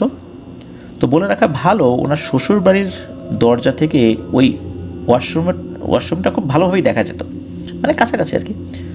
তো ওনার শ্বশুর বাইরে এসে যখন ওয়াশরুমের দিকে তাকিয়েছেন, তখন উনি দেখেন ওই ওয়াশরুমের ভেতর থেকে একটি কালো রঙের একটি ছোট বাচ্চা বের হলো। বাচ্চাটা ছিল বামন টাইপের। তো এটা ওনার সাথে থাকে ওনার মেয়ে, মানে আসিফ ভাইয়ের স্ত্রী, উনিও দেখেছেন। তখন উনি বলছেন যে, ও বাবা, এটা কি, এটা কি, একে তো আগে দেখছি বলে মনে পড়ে না আশেপাশে। তখন ওনার শ্বশুর কিছু না বলে তার মেয়েকে বলেন যে, চুপ থাক, দেখি কি হয়। তো কিছুক্ষণ পর ওনারা দেখেন যে সেই বাচ্চাটা বা ওই বামন টাইপের ওই অবয়বটি কিছুটা পথ হেঁটে গিয়ে এই আসিফ ভাই শ্বশুরের দিকে ঘুরে তাকিয়েছেন। তখন ওনার শ্বশুর দেখেন যে এতক্ষণ তো অন্ধকার, চেহারা বোঝা যাচ্ছিল না, মনে হচ্ছিল যে হঠাৎ করে তার চেহারাটা দৃশ্যমান হয়েছে। আর দেখতে পেলেন যে ওই যে বামন অবয়বটা, ওটা কোনো মুখ নাই, মুখ নাই, চোখ নাই, নাক নাই, কিচ্ছু নাই, কানও নাই, মানে একদম সমান মসৃণ, একদম লেভেল। তবে চোখ ছিল কিন্তু মুখে না। সাধারণত আমরা বলি না যে মাথা কাটা, বুকের উপর চোখ, কিন্তু এই অবয়বটার চোখ ছিল নাকি 2 কাঁধের উপরে। তো এটা দেখে আসিফ ভাই শ্বশুর তো চুপ হয়ে দাঁড়িয়ে আছেন, ওইদিকে তাকিয়ে আছেন, নজরও ফেরাতে পারছেন না, মানে নজর যে ফেরাবেন মনে হচ্ছে উনি ওখানে ফ্রিজ হয়ে গিয়েছেন। ওই অবয়বটাও মনে হলো হঠাৎ করে আসিফ ভাইয়ের শ্বশুরকে দেখে এবং আসিফ ভাইয়ের স্ত্রীকে দেখে সেও অবাক হয়েছে। সে কী করেছে, ঘুরে দৌড় দিয়ে আবার ওই ওয়াশরুমের ভিতর ঢুকে গিয়েছে। ওই রাত্রে সাহস করে আর কেউ ওয়াশরুমে, ওনাদের ফ্যামিলির আর কেউ ওয়াশরুমে যান নাই আর কি। সকালবেলা ওনার শ্বশুর, মানে আসিফ ভাই শাশুড়িকে সব কথা বলেন আর কি। তো ওনার শাশুড়ি বলেন, মানে আসিফ ভাই শাশুড়ি বলেন যে উনিও নাকি একবার দেখেছিলেন এটা, কিন্তু উনি কাউকে কিছু বলেন নাই, বললে কেউ বিশ্বাস করবে না, এই জন্য আর কি। তো এবার আসি কয়েকদিন পরের ঘটনায়। কয়েকদিন পর আসিফ ভাই শ্বশুর কাছ থেকে ফিরতে বেশ দেরি হয়ে যায়। সেই দিনও টিপটিপ বৃষ্টি পড়ছিল। সময়টা রাত 12টা, 12:30 আনুমানিক এরকমই ছিল আর কি। তো বাসায় ফিরতে ফিরতে উনি তো একদম ভিজে গিয়েছেন। তো বাসায় ফিরে ওনার স্ত্রী, মানে আসিফ ভাইয়ের শাশুড়িকে বলেছেন, ভাত বাড়ো তো, আমি গোসল করে আসি। এটা বলে তিনি সেই ওয়াশরুমটার কাছে গিয়ে দেখেন যে ওয়াশরুমের ভেতর কেউ আছে, থাকতেই পারে, কারণ ওই ওয়াশরুমটা কমন ওয়াশরুম ছিল, তো অনেকেই ব্যবহার করতে আর কি। তো উনি যখন দেখলেন যে ওয়াশরুমের ভেতরে কেউ আছে, তো উনি ওই যে পাশে যে ড্রেন, যেটার কথা বলেছি, ওয়াশরুমটার পাশে ড্রেন ছিল, ওই ড্রেনের পাশে একটু জল বিয়োগ করার জন্য বসেছেন। তো বৃষ্টি আর অনেক রাত হওয়ার জন্য তো তখন আশেপাশে অনেকেই ঘুমিয়ে পড়েছিল আর কি। তো উনি যখন বসেছেন তখন দেখেন ওই ওয়াশরুম থেকে কেউ বের হয়ে ওনার পেছন দিকে আসছে। উনি পায়ের শব্দ শুনতে পাচ্ছেন। উনি যখনই ঘুরে তাকিয়েছেন, উনি কিছু বোঝার আগেই ওনার কোমরে মনে হলো 2 হাত দিয়ে ধরলো, ধরার পর মাথায় তুলে নিয়ে আছাড় মারা শুরু করলো। তা আসিফ ভাই শ্বশুর ছিলেন বেশ স্বাস্থ্যবান একজন লোক, খুব শক্তিশালী লোক ছিলেন, লম্বাও ছিলেন। ওনার মতো একটা লোককে উপরে উঠিয়ে নিয়ে আছাড় মারা কিন্তু সহজ কাজ না। উনি তো প্রচণ্ড জোরে চিৎকার করে ওঠেন, ব্যথাও পেয়েছেন অনেক। এদিকে তখন আবার ওই পাশের ঘর থেকে হাজব্যান্ড ওয়াইফ ওনারা বের হয়ে আসছেন, হয়তোবা ওনাদের দুজনের কেউ একজন ওয়াশরুমে যাবেন, একজন সাথে আসার জন্য বের হয়েছেন। তো ওনারা দেখেন যে আসিফ ভাই শ্বশুরকে একবার কে যেন শূন্যে তুলে ফেলে, আবার ফেলে দেয় নিচে। কিন্তু কে শূন্যে তুলে ফেলছে এটা ওনারা দেখছেন না। ওরা তো বলছেন, এই কে রে ওখানে কে? তখন ওই অবয়বটি আসিফ ভাই শ্বশুরকে ছেড়ে দিয়ে নাকি ওই ওয়াশরুমের পাশে থাকা ওই খেজুর গাছটি বেয়ে উঠে মিলিয়ে যায়। এটা আসিফ ভাই শ্বশুর এটা দেখেছেন, কিন্তু ওই যে ওই দুইজন ওনারা কিন্তু এটা দেখেন নাই। এদিকে ওই যে দুজন বের হয়েছে ওনারা তো ডাকাডাকি শুরু করেছেন, তখন আরও লোক জড়ো হয়ে যায়। তখন অন্য লোকরা দ্রুত এই আসিফ ভাই শ্বশুরকে নিয়ে তার ঘরে দিয়ে আসে। আর এরপরে যা যা হয়েছে উনি সব কথা খুলে বলেন ওই সময় যারা উপস্থিত হয়েছেন। তো আল্লাহর অশেষ রহমতে ওনার শ্বশুর বেঁচে গিয়েছিলেন। ওনার কোনো জ্বর বা অসুস্থতা এরকম কোনো কিছু হয়নি। এর ঠিক 1 মাস পর একদিন রাতের বেলা কাজ থেকে উনি ফিরছিলেন। তখন উনি আসছিলেন হচ্ছে মিরপুর 11 নম্বর বাজার হয়ে। তো বাজার হয়ে আসতে হলে সেই তুলা গাছের সামনে দিয়ে আসতে হয়। তো উনি যখন ওই তুলা গাছের নিচে এসেছেন তখন তার কাঁধের উপর মনে হলো পানির মতো কিছু একটা পড়ে। তো উনি উপরের দিকে তাকিয়ে দেখেন কিছুই নাই। উনি 7-5 না ভেবে বাড়িতে চলেও আসেন। আসার পর খাবার দাবার শেষ করে শুয়ে পড়েছেন। পরদিন থেকে ওনার গায়ে অনেক জ্বর। এই জ্বর আর কিছুতেই নামে না। কত ডাক্তার দেখানো হলো কিন্তু কোনো লাভ হলো না। এই জ্বর বেশ কিছুদিন ছিল, তার শরীর ভয়ানকভাবে শুকিয়ে যেতে থাকে। পরে অনেক খোঁজাখুঁজির পরে আর কি কালা পানি নামক একটা জায়গায় এক ভালো মহিলা কবিরাজের সন্ধান পান। তাকে দেখানোর পরে বলেন যে আমাকে একটু সময় দেন, দেখি কি করা যায়। তারপর সেই মহিলা কবিরাজ বলেছিলেন যে এক ভয়ঙ্কর পিশাচের পাল্লায় পড়েছেন এই আসিফ ভাইয়ের শ্বশুর। তো মূলত ওই তুলা গাছের নিচ দিয়ে আসার সময় ওই পিশাচটা থুথু বা কোনো কিছু একটা নিক্ষেপ করেছিল আসিফ ভাই শ্বশুরের গায়ে। তারপর থেকে এই জ্বর। আর এটা স্বাভাবিক কোনো জ্বর না, এটা কোনো ডাক্তারি ওষুধ দিয়ে ভালো হবে না, এটা বিশেষ পদ্ধতিতে রুকিয়া করতে হবে। তো ওই মহিলা কবিরাজ উনি রুকিয়া শুরু করেছিলেন।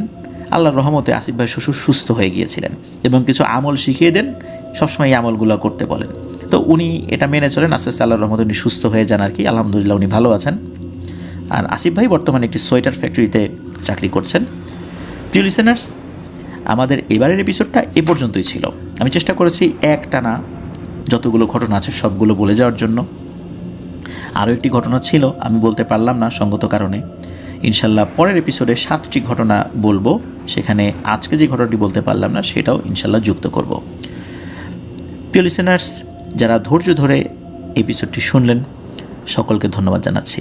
যারা ঘটনা পাঠিয়েছেন তাদেরকেও ধন্যবাদ জানাচ্ছি। প্রিয় লিসেনার্স, আপনারা যারা ঘটনা পাঠাতে চান তারা লিখে অথবা রেকর্ড করে যে কোনোভাবে ঘটনা পাঠাতে পারবেন afnandaHorworldBD@gmail.com এই ইমেল অ্যাড্রেসে। ইমেল অ্যাড্রেসের স্পেলিংটা বলে দিচ্ছি, AFNANTHEHORWORLDBD afnandaHorworldBD@gmail.com। স্পেলিংটা আমরা আমাদের ভিডিও ডেসক্রিপশন দিয়ে রেখেছি। প্রিয় লিসেনার্স, এপিসোডের ঘটনাগুলো কেমন লাগলো এটা জানাতে কিন্তু মিস করবেন না। এই ভিডিওর কমেন্ট সেকশনে জানাতে পারেন। এছাড়া আমাদের ফেসবুক পেজ এবং গ্রুপ রয়েছে, সেখানেও জানাতে পারেন। যারা আমাদের ফেসবুক পরিবারের সদস্য হননি তাদের জন্য বলছি, ফেসবুক পেজ এবং গ্রুপের লিঙ্ক আমরা আমাদের ভিডিও ডিসক্রিপশনে দিয়ে রেখেছি। সেখানে গিয়ে আপনারা আমাদের ফেসবুক পরিবারের সদস্য হয়ে ফেসবুক পেজে কমেন্ট করতে পারেন, ফেসবুক গ্রুপে পোস্ট কমেন্ট দুটোই করতে পারেন। প্রিয় লিসেনার্স, আমার আরও একটি ইউটিউব চ্যানেল রয়েছে আফনান স্পি নামে, সেটার লিঙ্কও এই ভিডিওর ডিসক্রিপশনে একদম উপরের দিকে দেওয়া রয়েছে। সেখানে ক্লিক করলেই আপনারা ওই চ্যানেলে ঢুকে যেতে পারবেন। সেখানে গিয়ে ওই চ্যানেলও সাবস্ক্রাইব করতে পারেন। প্রিয় লিসেনার্স, খুব শীঘ্রই ইনশাল্লাহ আমরা 300K মাইল ফলকে পৌঁছে যাব আলহামদুলিল্লাহ। তো 300K উপলক্ষে স্পেশাল এপিসোড থাকছে। এছাড়া আমাদের উইন্টার হরর কার্নিভাল থাকছে। দারুণ এবং দুর্দান্ত কিছু ঘটনা নিয়ে আপনাদের সামনে ইনশাল্লাহ হাজির হব। প্রিয় লিসেনার্স, আমার জন্য দোয়া করবেন, আমার পরিবারের জন্য দোয়া করবেন, আপনাদের জন্য দোয়া রইল, আপনাদের পরিবার প্রত্যেকের জন্য দোয়া রইল। মহান আল্লাহ সুবহানাহু ওয়া তাআলা আমাদেরকে ভালো রাখুন, সুস্থ রাখুন, নিরাপদে রাখুন। জীবনে প্রথমবারের মতো নিজ মাতৃভূমি থেকে অনেক দূরে আমি এপিসোড করছি। ভুল ভ্রান্তি ক্ষমা সুন্দর দৃষ্টিতে দেখবেন, আমার অক্ষমতাগুলোকে ক্ষমা সুন্দর দৃষ্টিতে দেখবেন। ইনশাল্লাহ দোয়া করবেন সামনে থেকে আরও অনেক ভালো ভালো ঘটনার জন্য আপনাদের সামনে উপস্থাপন করতে পারি। আপনারা কিন্তু ঘটনা পাঠাতে ভুলবেন না, ঘটনা পাঠানো থামাবেন না। আপনার ঘটনা থামালে কিন্তু আমরা আর এগোতে পারবো না। বিদায় নিচ্ছি। আসসালামু আলাইকুম। প্রিয় লিসেনার্স, আসসালামু আলাইকুম। দেশ ও দেশের বাইরে যে যেখান থেকে আফনান দ্য হরর ওয়ার্ল্ডে